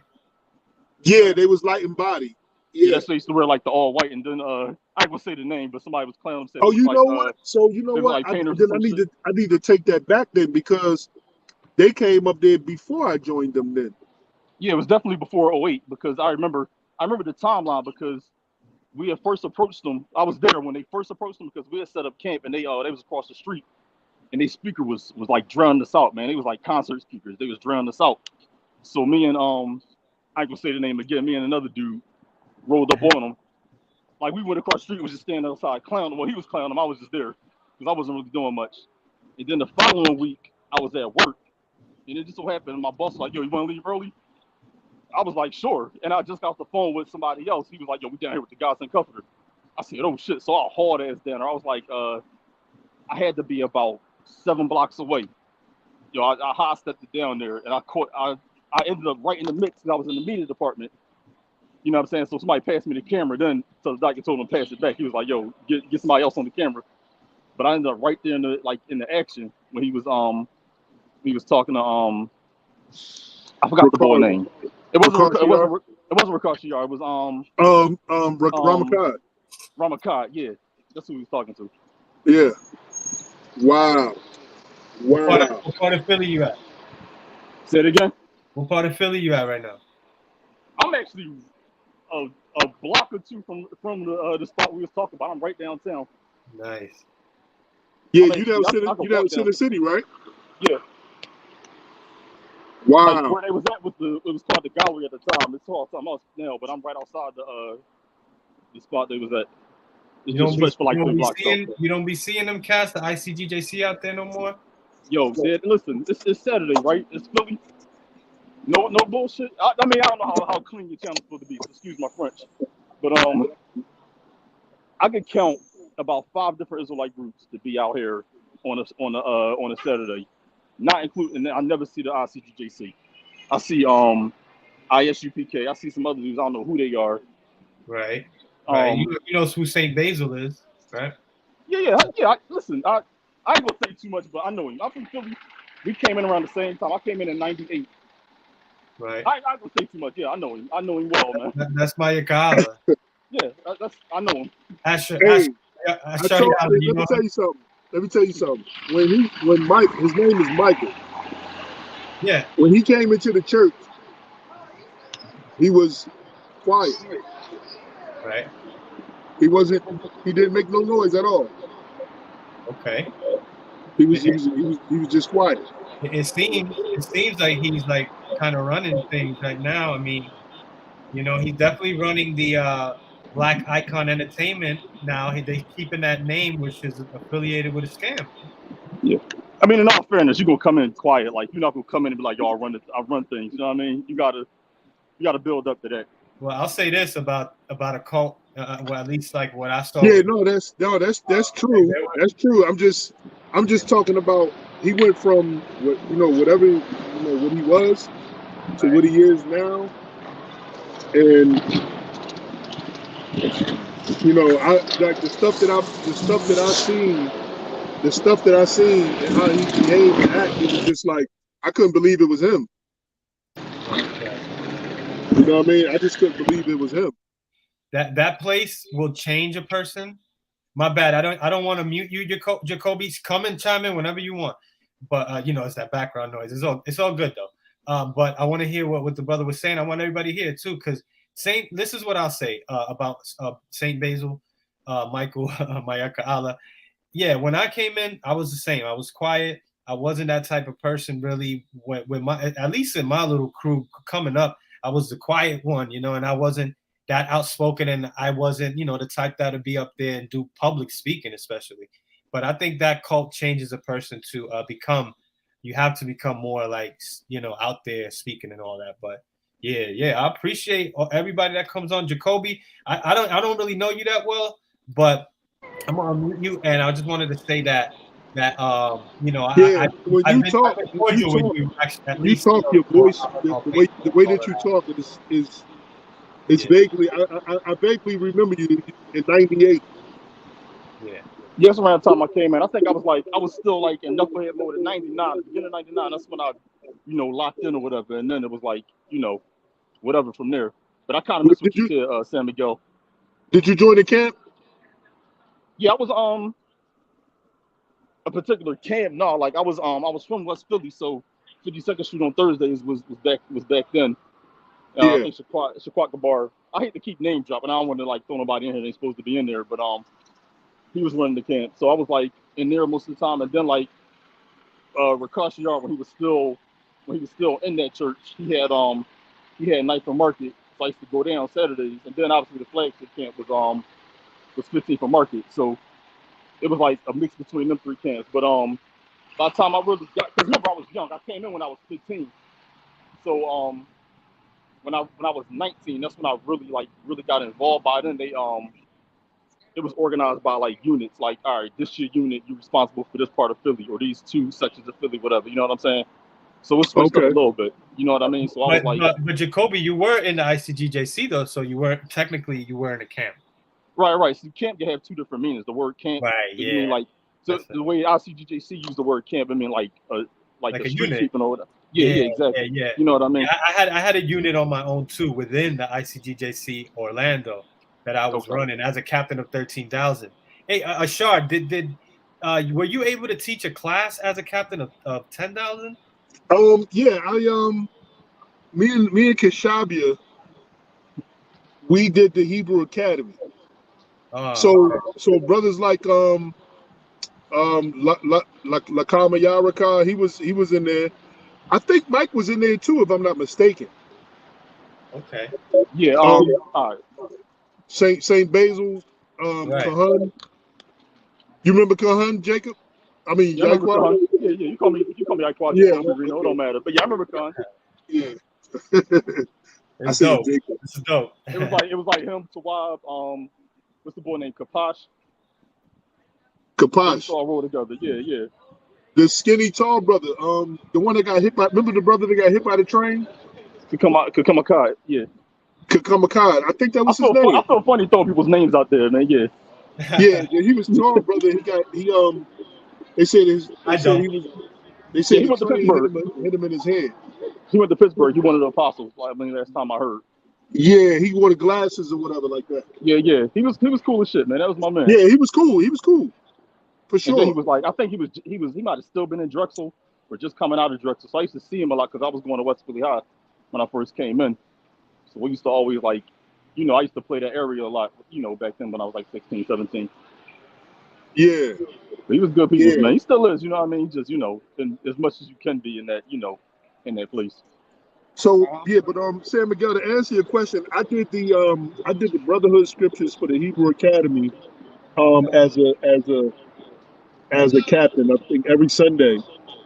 Okay. From 10 to 11, and then Cashapp did the scripture breakdown from 11 to 12, something like that. Was the rank that's under you the officer 5,000 rank then? Yeah. So they couldn't teach with that rank. Because I don't know if this was a rule after you left, but what I remember in 2004, 2005, you couldn't teach as a captain of 10,000. You had to be at least a captain of 13,000, I believe. I don't know. Yeah, that was the rule everywhere but New York. Headquarters was like, I think that was the rule on paper for headquarters. Right. Right. Correct me if I'm wrong, if anybody can, but No, I know like no, I think you're right, Jacoby. Yeah, I know like a lot of people in headquarters were surprised that because the rule on paper was you could teach in camp at a at the street speaking Right. as an officer of 100, and you could teach in class as a captain of 10,000. But then like I guess it was so many people in New York, relative to the other churches, that it was like they was kind of surprised that we was allowed to do certain stuff. They was like, yo, you could speak at camp as an officer of 100. Right. You could teach, you know what I'm saying? Hey, and to back up what he's saying, to back up what Jacob is saying. Now, I was talking about classroom. Yeah, on the like he said, on the street. Yeah, you can speak as an officer 100. As an officer 50, the only thing you can do is read. But Dawa Officer 5,000, you mean? No, officer 50. 50. Okay. Yeah, officer 50, you can only read. You couldn't speak. Right. That's the first rank you get as a recruit or something. Right. Now Dawa was an officer of 100 from New York when he first started coming down there. Okay. To Philly. And I didn't know that. Gotcha. Yeah, he wasn't not Yeah, a high I mean, ranking member, listen. and he was not a high ranking member in New York, but Right, he was right, sent to start helping out Philly, and he was only an officer of 100. right. Well, so for y'all brothers, I mean, listen. When I came And he into the was a Hebrew powerful Academy, speaker too.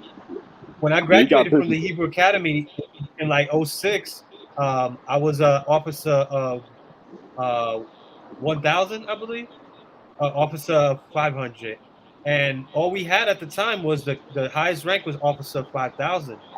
So we didn't have that many high ranks, you know. So we had to get moved up quickly so that we could, you know, be able to do certain things. Like Jacoby was saying, I was taking out camps as captain of 13,000 and teaching, and you know, I was over Hebrew Academy classes, but that's because there wasn't no, you know, bishops. There wasn't no. There was like one general, something like that. So yeah, man, like we were like just up and coming. Like I came into Orlando when we were just getting started in the city. So you guys were already set in Philly. You guys got history, right? The whole city has been there almost as long as NYC. You know, that the camp or the city, the church. You know, in Yeah, Yeah, Philly. I don't know exactly when it got set But up, but I mean, it was early '90s at the earliest. It might have been late '80s. Like you got to go back to pretty much Doc. You know what I'm saying? Her Doc. Yeah, he, you know, yeah, him and well, they the sent Mr. Dahawam. They sent Dahawam to Orlando in like '07. Right. He He was helped everywhere. 06 actually. He was a high priest of states. He was like that's only one person could have that rank. He was called the Yeah. high priest of states. So he was over all the churches directly, and he would travel. So they had sent him to Minnesota. He was in North Carolina, and then he ended up in Orlando. And yeah, he used to tell us a lot of the history, man. He was a old school brother. Yeah. I live with that one, man. I told you that was When you was at the barracks. I was telling San Miguel earlier. Yeah, I moved into the barracks. Okay. Matter of fact, yeah, I do remember that. Yeah, I moved into the barracks. And I stayed there for a while until I met my until I met my son mom. All right. Yeah, yeah, yeah. I was down one. We used to always talk about wrestling, man. Wrestling. Yeah, he was. You bringing back He was. memories, man. Like I said, Yeah, I ain't trying to turn this the whole reminiscence session, but yeah, Star One was he was a big wrestling fan. we were. You know who was out? I think at the time, Gold. What's the name? Gold. Goldberg. Hold us. Yeah, Goldberg. Oh, Goldberg. The dude that used to do the spear. Yeah, yeah. Yeah, yeah. Yeah, Goldberg. We used to talk about him all the time and stuff. Yeah, yep. Hey, Negi, real quick, Negi, I gotta bring somebody else on real quick. Yeah, no problem. I just wanted to come on real quick. I Hey appreciate It's you. man, fine. I'll I drop off. appreciate your question. I appreciate your question, the question that you asked, man. Right. You Yeah, know, and it's all good. Thanks for answering that. I know that's probably not something you like talking about, but that's cool. no, it's all good. I'm open, man. It's all good. Yeah, yeah. Hey, and Jonathan Yeah, Taylor, you know, I'm gonna yeah, invite him on real quick. Thank you, Negi. So he's about to come on real quick. I don't know if Jacoby, you don't got just because you have your history with the church, you can stay on for now. But Mr. Taylor, Jonathan Taylor, if you could just type in the comments who you are, what you know, where you from, how you found my channel, and what you're trying to talk about. If you have a question, just real quick, I sent the link if you want to come on, so that's cool. So but yeah, Jacoby, when did you come on, man? When did you come into this thing, man, in Philly? For me, it was '98.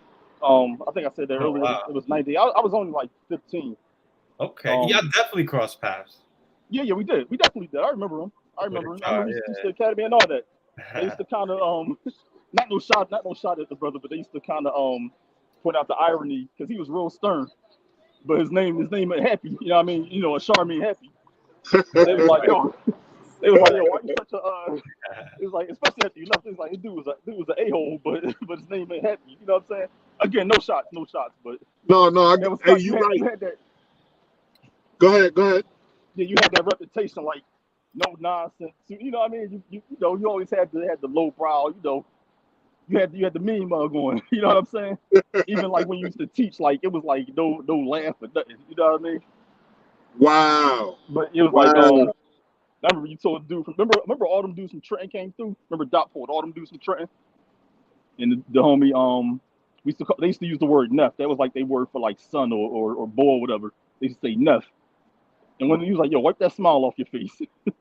And it was like, yo, what's wrong with boy? I said his name happy. You know what I mean?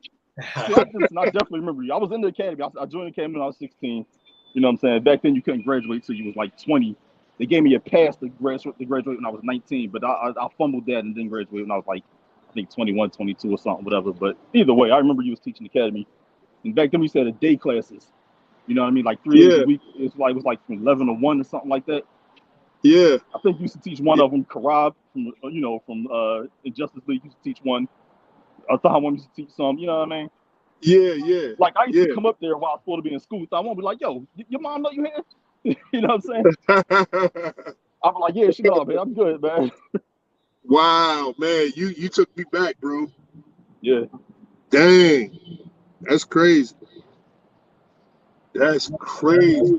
That's dope. That I remember you though from the way that the way that you form your words and everything, the way that you talk. I remember you. Right. I know ain't nobody recognize me. Like I said, yeah, that ain't changed.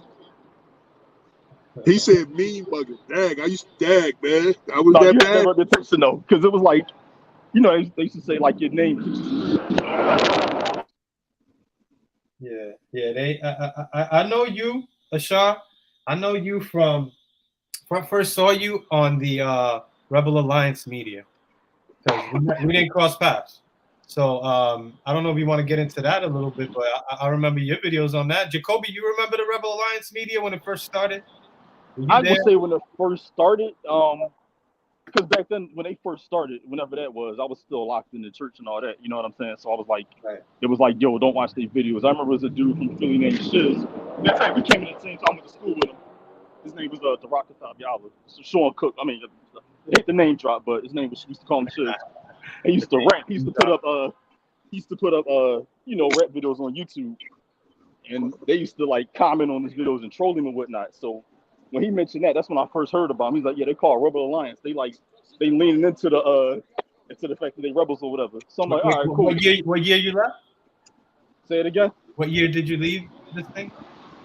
So I left, to pinpoint it, I left right before the raid. What was that, 16? Yeah. That was 16, right? November. Damn, you stayed a long time. Now I did take a hiatus around like 08, I want to say. Okay. I came back at like 2010, 2011, and then I left, after the raid or whatever. I should have definitely crossed paths then. I should have seen you around. Yeah, I remember you. I ain't gonna say like I definitely remember your face because I was I was in the media department around like 08 when I left. And then like when I came back, obviously I started from the bottom, with no rank and all that. But I was in the media department, so I was like behind the scenes a lot. So like I ain't even crossed paths with a lot of people from Philly, let alone like people from other states. But like if you had to like, do something that would involve like the media or whatever, like I was there. You know what I mean? But yeah, me and you was in there at the same time too. Oh yeah, for sure. I mean, I had to hold the camera one time in Orlando. That's why I did that. Okay. Yeah, they had me filming one time. Yo, you wow, man. Yeah. Do you remember when they was you there when them checks came through when they changed it to ICUPK? When they changed the ICUPK, what you mean? I'm sorry. When they changed the name to the Israelite Church of Universal Practical Knowledge. So when I came in, it was called the Israeli Church of Universal Practical Knowledge. That's what all the paperwork I seen said. And I remember when Rawbon made the announcement that the church is going to be called the Israelite Church of God and Jesus Christ. And then shortly after that, he made the announcement of like the structure being changed to 12 apostles and all that. So I was there for all that. I'm talking about I'm talking about 33rd Street. Yeah, I was there like around the end of Cheltenham, and then when they opened up 33rd Street, I was there for all that. Yeah. Do you remember the scandal about the checks? About what? The checks. Them $10,000 checks? Nah. Okay, you probably was, yeah.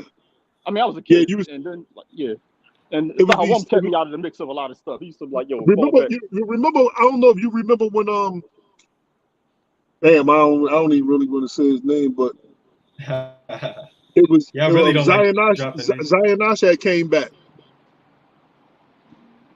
Okay, yeah, I remember him, but as far as I'm coming back, Yeah, and they had this little office thing going on in the school on 33rd Street, and then somebody had snapshot a picture of these checks.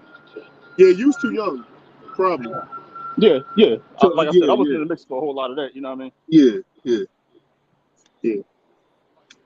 But wow, man, that's what's up though. Good to see brothers, man. Likewise, man. Crazy. That brother Taylor, he said I think he was from the original One West. He answered your question. I spoke to him not too long ago. You know, he's part of the FOPE, FOPE. If you know that group, he's part of that group. I think. Hey, can you check text messages on this joint and still be on? I'm not sure. I think so. Yeah, I think so. If you could get kicked out, you can come back on. But go ahead. Yeah, let me see something real quick. Yeah, man. This is a great live. We've been on for almost 2 hours already. I appreciate. I definitely missed the beginning of it. I gotta go back and check it out when it's done. Oh yeah, let's. I'm gonna recap real quick. We went over, brother's history pretty much. And he came in '97, and left the joint in about '04. He got more history that we didn't really talk about, but who's that? That's you. Can you still see me? Yeah, you frozen though. Okay, hold on. Yeah, you frozen right now. Let me see. Hold on 1 second. I'm gonna try to get back to it. That's the only thing about doing that, coming in and out. It'll mess you up a little bit. But I mean, we hear you, but I was just kind of like recapping a little bit. Oh, you came back on. Okay, hold on. Let me do this real quick then. Join, we add him on. I gotta remove the other joint then, because I got you on from this. I'll remove that. And then we'll add this. It says you're backstage.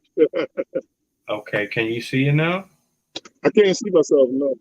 Okay, hold on. Let me do this. Damn, I don't want to do that. Hold on. Because now you're on 2 different things backstage. But I got you on the stream. You got to start your camera probably. You know how it says that? Yeah, but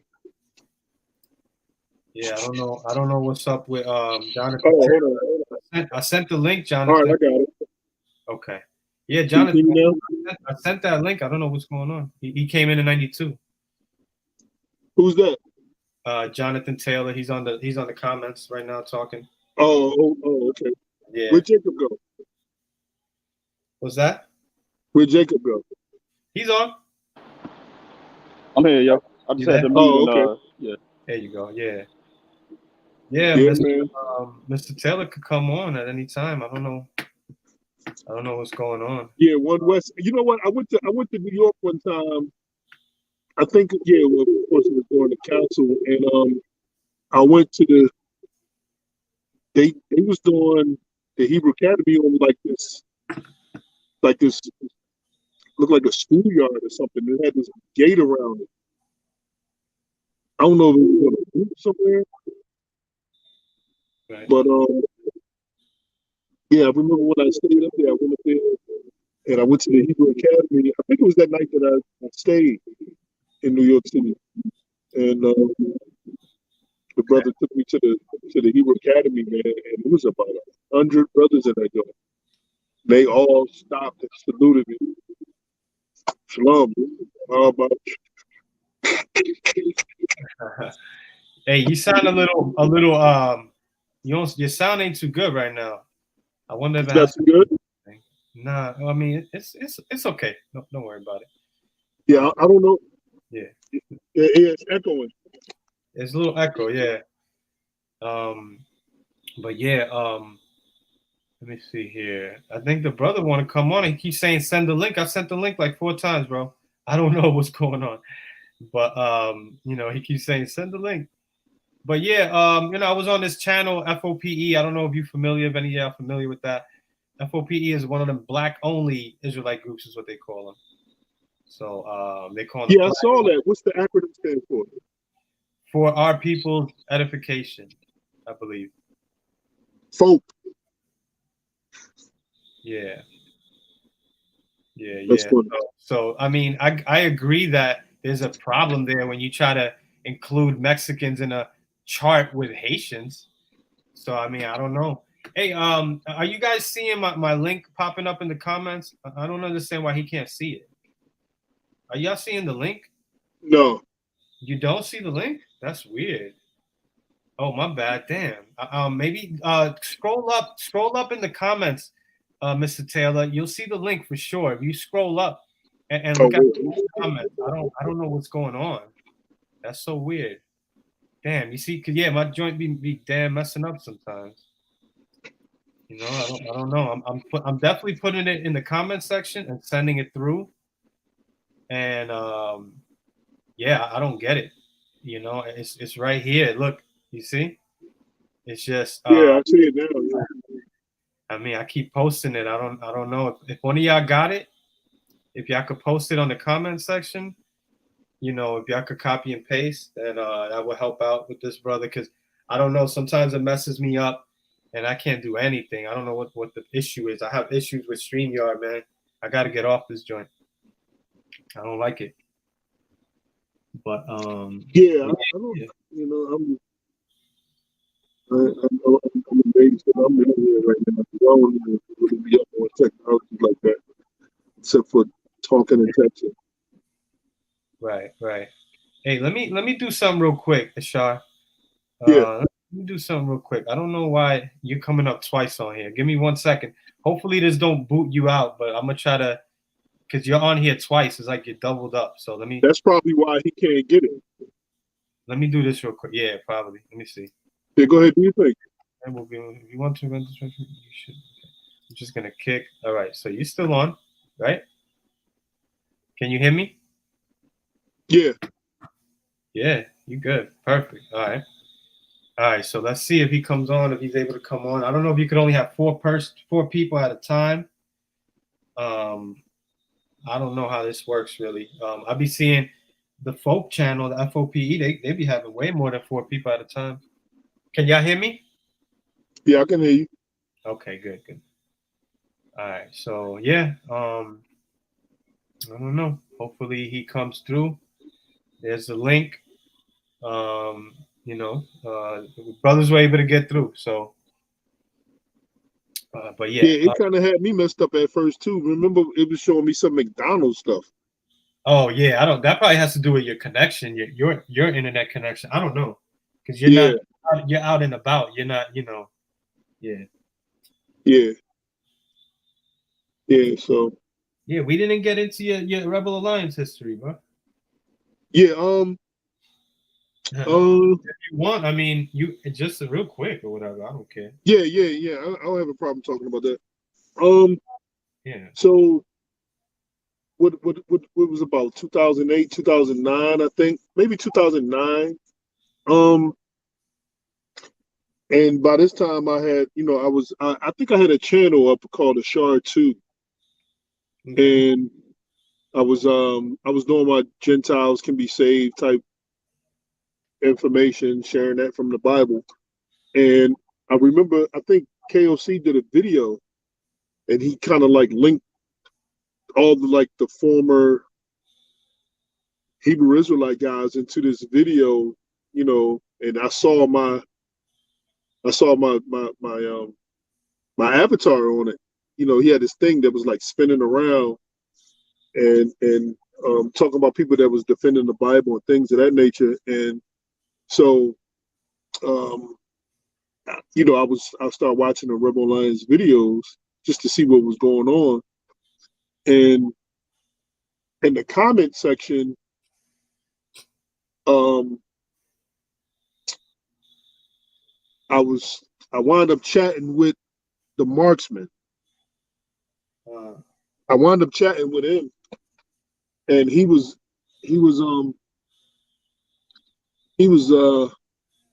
me that he was going through something. You know what I mean? And I told him I told him to come to Philly. You know what I mean? And we'll, I'll look out for him and all of that. You know what I'm saying? And that's what he wound up doing. You know what I mean? I ain't gonna get into everything, what he said he was going through, because that's right. Yeah, I don't gotta get into that's not important. You know what I'm saying? The most important thing is that I felt like I could help him. You know what I mean? And so that's what I did. You know what I'm saying? He wound up moving to Philly. You know what I mean? Him and his family and all that. And then from that point, you know what I'm saying, we talked or whatever, hung out and all that. And that's when, the beginning of my introduction to Rebel Alliance Media happened. I remember telling him I wanted to meet up in person. Right. You know what I mean? And this was before he moved to Philly. And I went to New York City. And I met up with him at KOC. It took forever getting to me because they had to come from the other side of town, or whatever the case may be. I don't know how they got there. I don't know if they walked or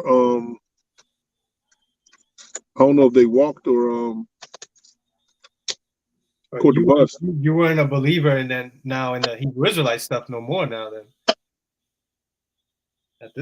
No, at this point, no. So we had did a video right then and there, and we was talking, and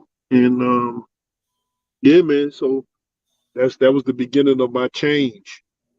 Okay. You know what I mean? That was the beginning of my change of making videos, and you know what I mean, hanging out with those guys online and hanging out with the marksmen in person in real life. Okay. And man, we built a relationship and everything, and like I said, and that was a choice as well. You know what I mean? To join the young brothers that were that were speaking out against, that was, that had the same experience that I did. You know what I mean? Sharing the same experience as being a Hebrew Israelite. You know what I mean? And that lasted for about,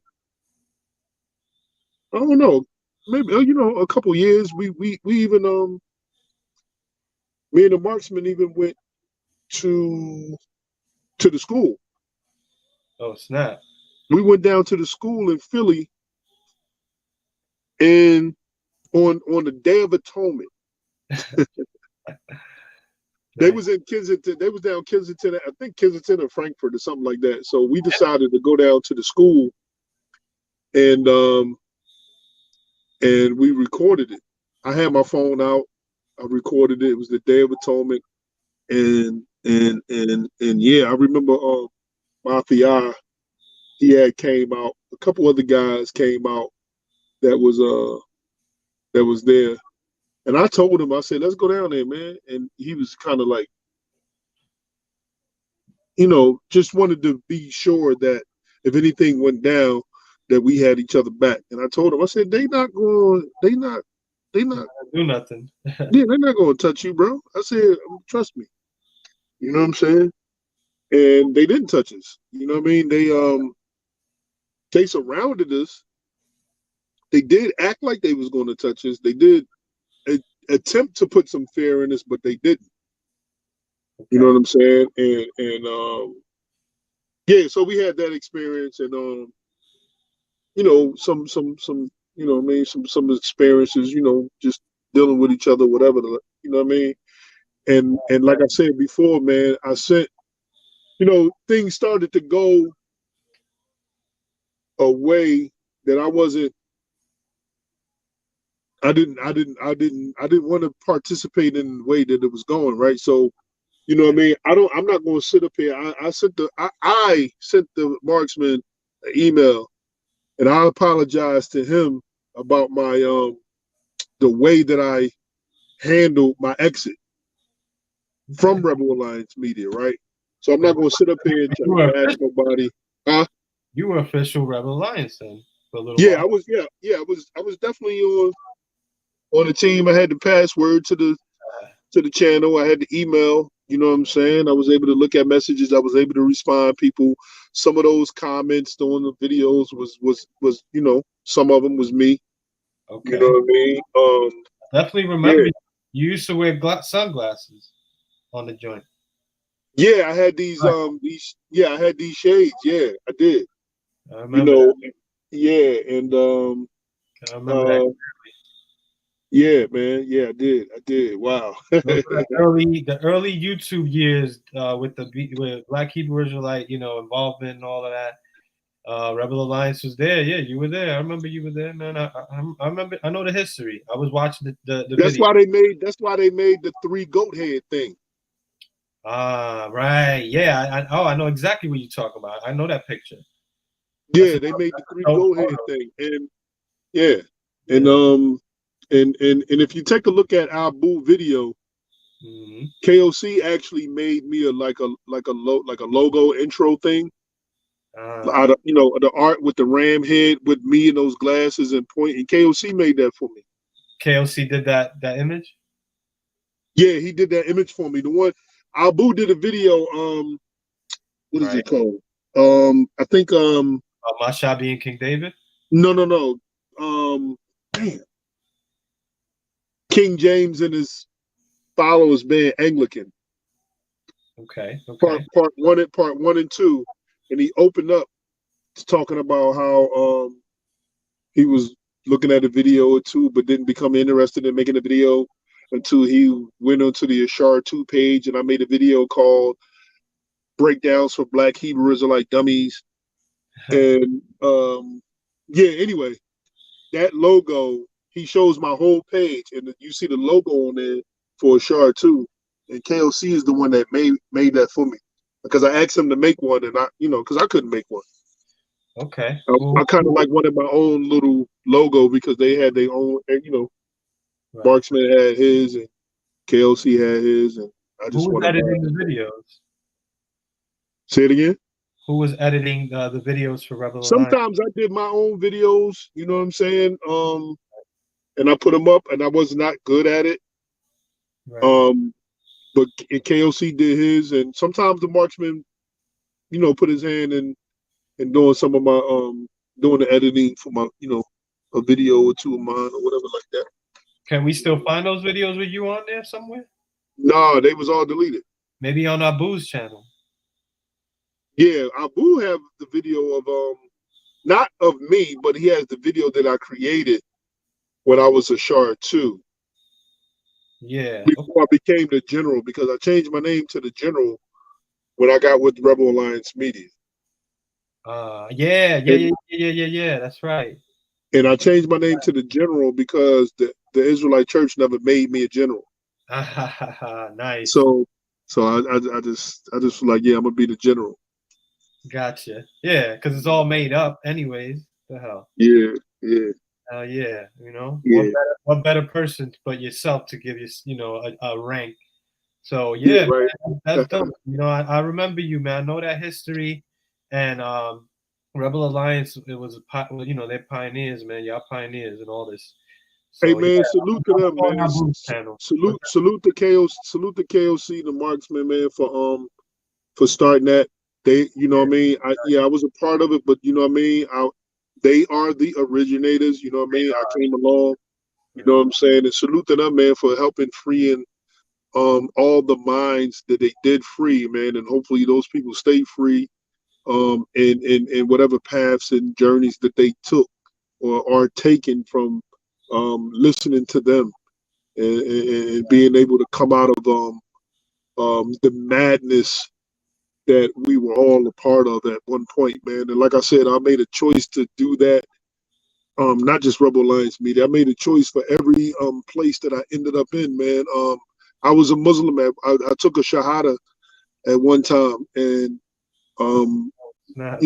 because my name is Rahim, and when I was locked up, the Muslim guys used to always be like, "Man, you already got God's name in your name, bruh. You know what I mean? You might as well go ahead and take your Shahada." Wow. You know what I mean? And I denied them for a long time. You know what I mean? In jail. And then one day, I was like, I got cool with this dude named Eric, and I told him, I said, "Yeah, man, I'm ready to take my shahada." So anyway, were your parents Muslims or something? You don't have to answer that, but like, I don't know. no. I come up in the Roman Catholic Church. I went to Catholic school. Okay. I went to Catholic school. I went to Roman Catholic Church. I was an altar boy. I was in the Boy Scouts, the whole 9 yards. Yeah. Okay. There's so many Muslims in Philly. So, yeah, man. And I didn't do it for protection. I did it because they just kept asking me to do it. You know what I mean? I was cool. You know what I mean? And I didn't make it. I was in jail. I was in the county. You know what I mean? I was in the county, man, and we was going around. I was going around. Me and the boy Eric was going around asking people, "Where's Allah?" And if they said in their heart, yeah, then they committed blasphemy, because you can't put Allah in your heart. So we made Muslims break their creed or whatever contract with Allah, and then made them redo it by saying, because they said Allah was in their heart. So it wasn't out of fear that I became a Muslim. I was actually being a bully. there's a lot of Muslims in Philly. Period. You notice that? Yeah. Yeah, man. Yeah. One thing that because I had a Muslim comment on one of my videos, and I've heard this before. They say that Abraham was a Muslim. You know, why do they say that? That he was a Muslim? You know, that don't make sense to me.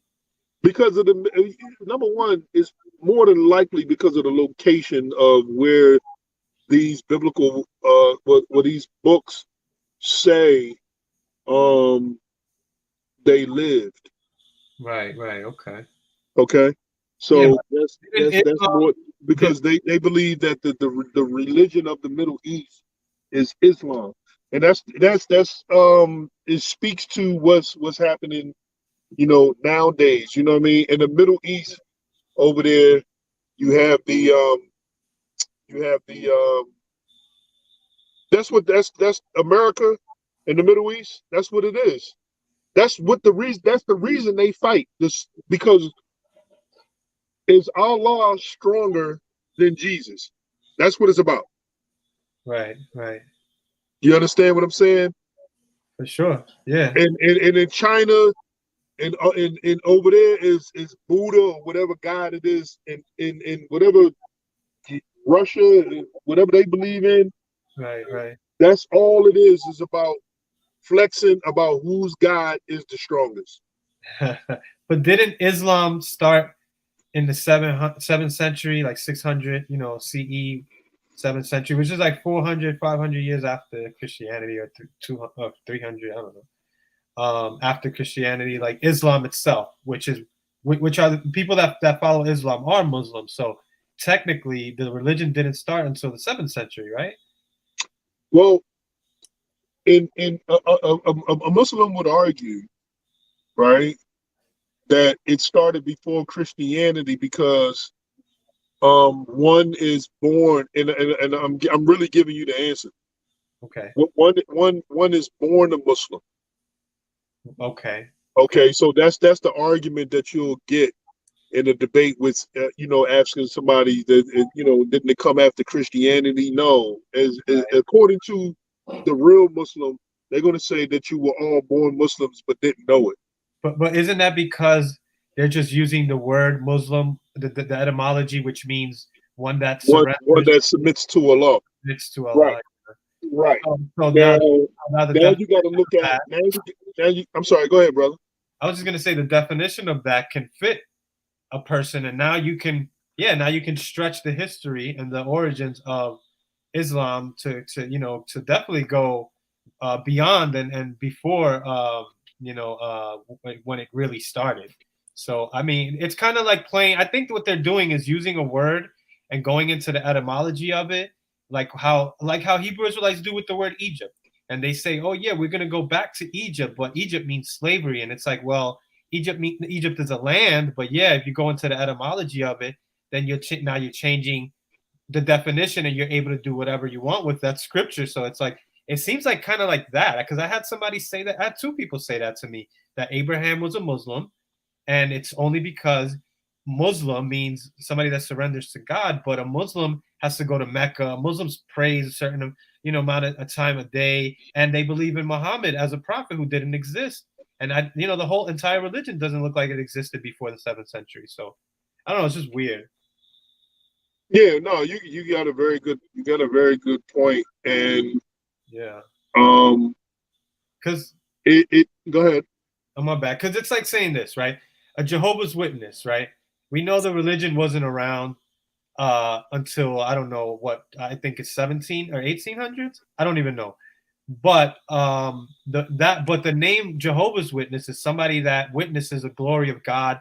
So it's like, now we can say, okay, well, there were Jehovah's Witnesses, witnessing the glory of God during the time of Moses. Moses was a Jehovah's Witness. So now we're playing with the definition of what the word means when we say a Muslim, when the actual religion, which is what the Muslims follow, Islam, wasn't a thing up until the 7th century. When it's just, I don't know. Yeah, I get what you're saying.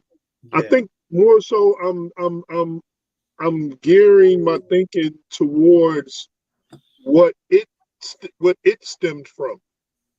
Right. Okay, the actual religion, but to be technical, like you saying, as far as the form, the forming of it, when it gained some form and order to it, yeah, I guess you can say around that time.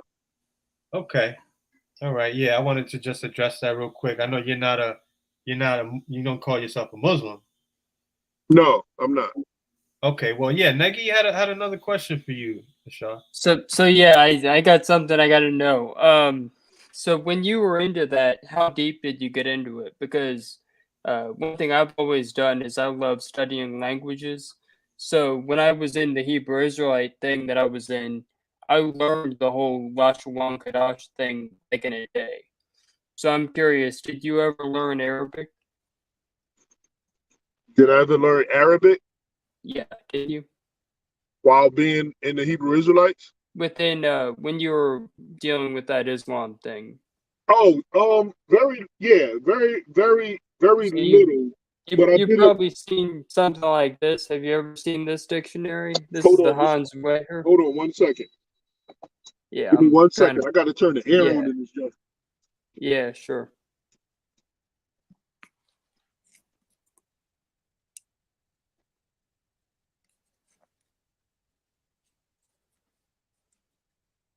I didn't even know that he was a Muslim at any point. Yeah, that's pretty cool. But yeah, go ahead. Let me see this. Let me see the book. Yeah, this thing is like the best Arabic dictionary. Have you ever you've never seen this before? I can't see it. Oh, Arabic. Oh, you can't see it? Oh yeah, I see it now. Yeah, it's the Arabic English Dictionary, Hans Wetter. Yeah, it's because I'm so good with languages, I've learned like a whole alphabets in like a day. So when I did the whole Lashon Kadash thing, that was like funny for me because it was just a substitution. You just gave different letters, different pronunciations. But when you were into that Islam thing, did you ever learn Arabic? Yeah, I did. Not an extensive vocabulary though. I didn't. It was so more. you only knew what you needed to know, because that's what cults will do to you. They'll make sure you only know what you need to know. And that was and basically that was it. You know what I mean? La ilaha Muhammad Rasulullah. And I was able to say the Walam Yulid, Walam Wala Kufawana had, stuff like that. Yeah. He is not begotten, that says the one and only. Right. There's only one God, and that kind of stuff. That's kind of funny because I just really did that off of memorization too. it's kind of funny because I knew what you were talking about. Hey, give me 1 second. Okay.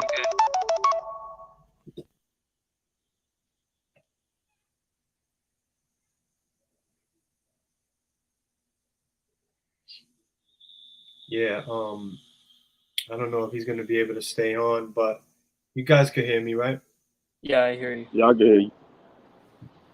Okay. Yeah, that's kind of interesting there. I did want to address Shakur Gonzalez. I don't know if Bashar can still hear me, but it's just something interesting there that I noticed. Looks like he dropped off, but yeah, if y'all can see that comment, Jacoby, I don't know if you're familiar with Islam at all, but what do you think about that? Abraham was a Muslim because a Muslim is somebody that submits to the will of God.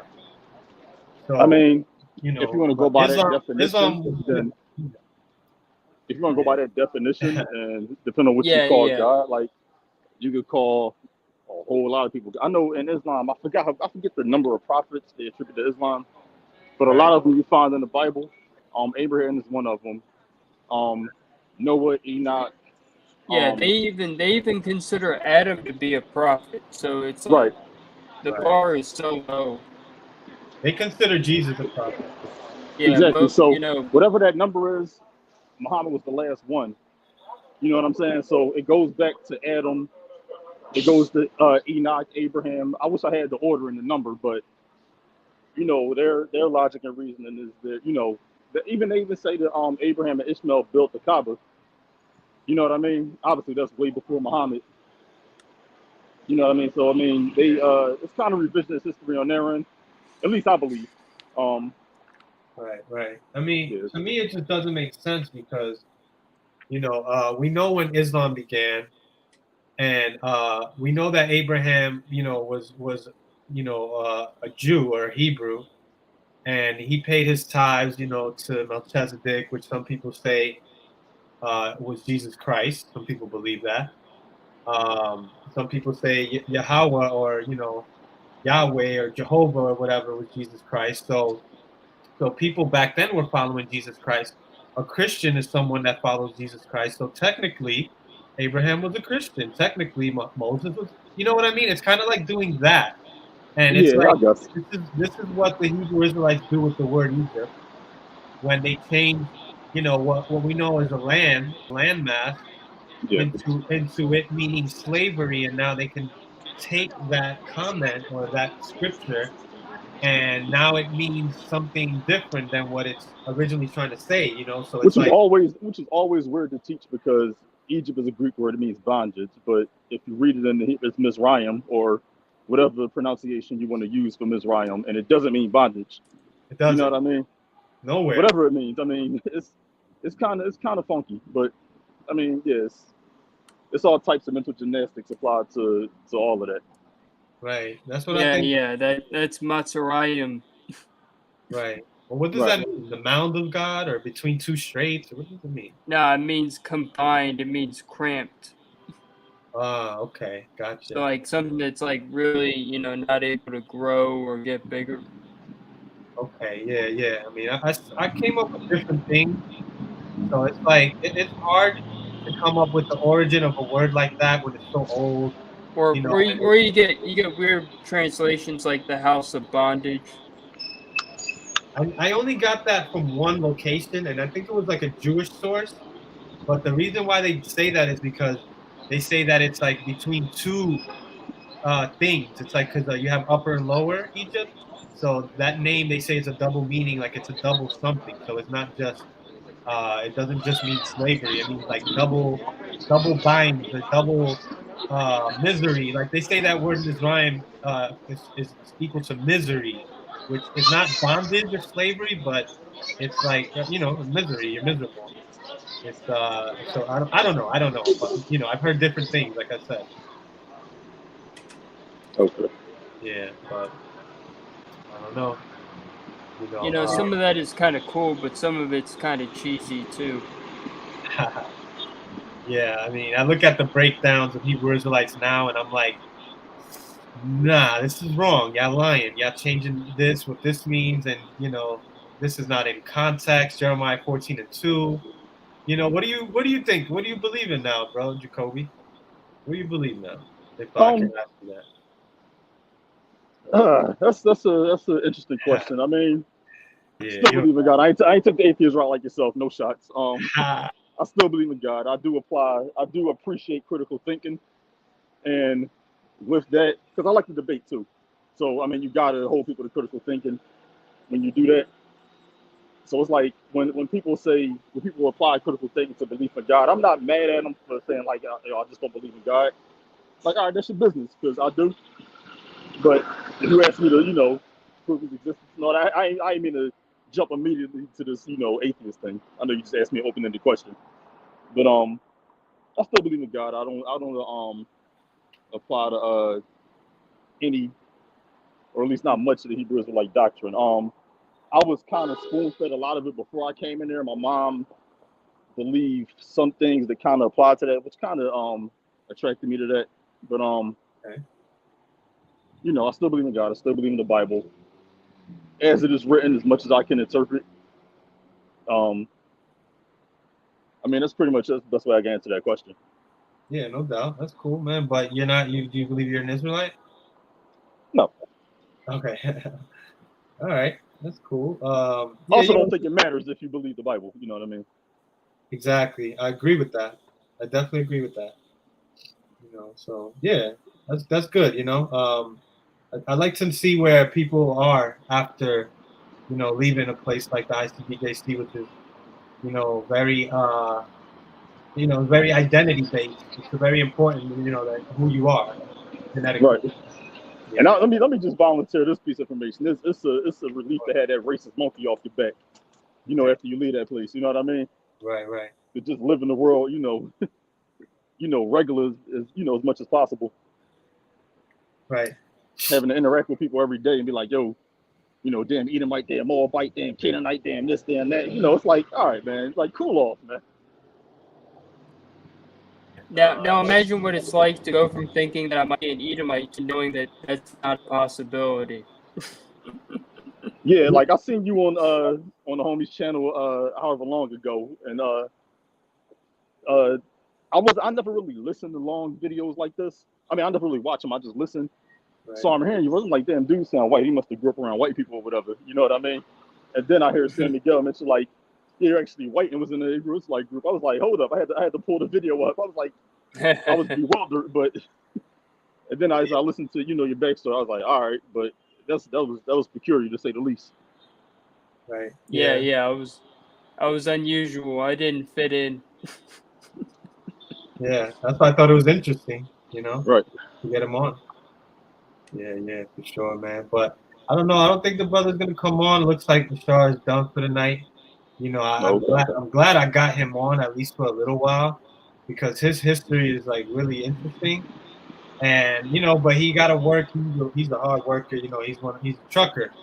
So I appreciate that. There's a lot. They keep this country going pretty much.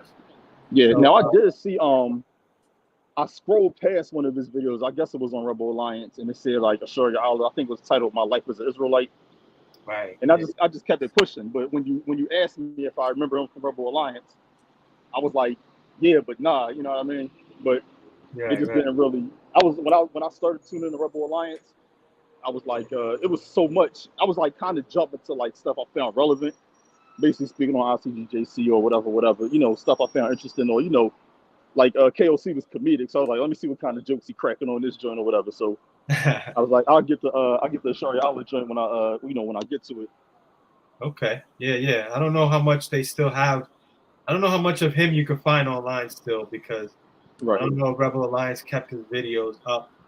The old ones when he was around. But yeah, I believe you can still find him on there. There's history of him in the early, YouTube days of, BHI and all of that, ICGJC, GMS, and Rebel Alliance. Yeah. You know if he's still in Philly or he's just trucking around the country. I'm not sure exactly where he's at, but yeah, he'd be everywhere, bro. I might try to link up with him, maybe through you. If you would. Yeah, no doubt. Yeah, you got my email. I'll be posting it on here sometime. I'll either hit you on your email or on Facebook or something. Yeah, that's right. Okay. Yeah, hit me up. All right, bro. Peace. All right, peace. All right, so what up, Megan? It's just me and you. Oh, not a whole lot. I just wanted to come on. It's cool to jump on here. I'll have to jump on if he comes on here again. That one dude, because I want to ask him stuff. Yeah, he's interesting, man. It's cool stuff because I've done research into so many things that somewhat I feel like I could ask interesting questions, and I like doing that. I also want to talk about my Torah Nights experience. Right, that's right. Yeah, definitely. Because someone from the ISUPK obviously had a different experience than me. Plus, I was the white dude. Yeah, definitely. I know you definitely stood out.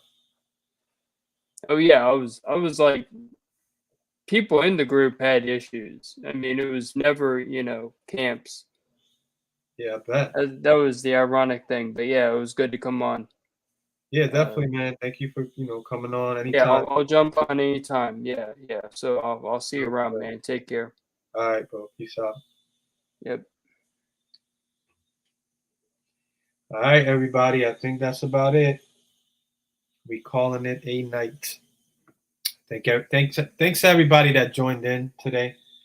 I appreciate everybody, takes the time to talk to me, and come here, and holla at San Miguel.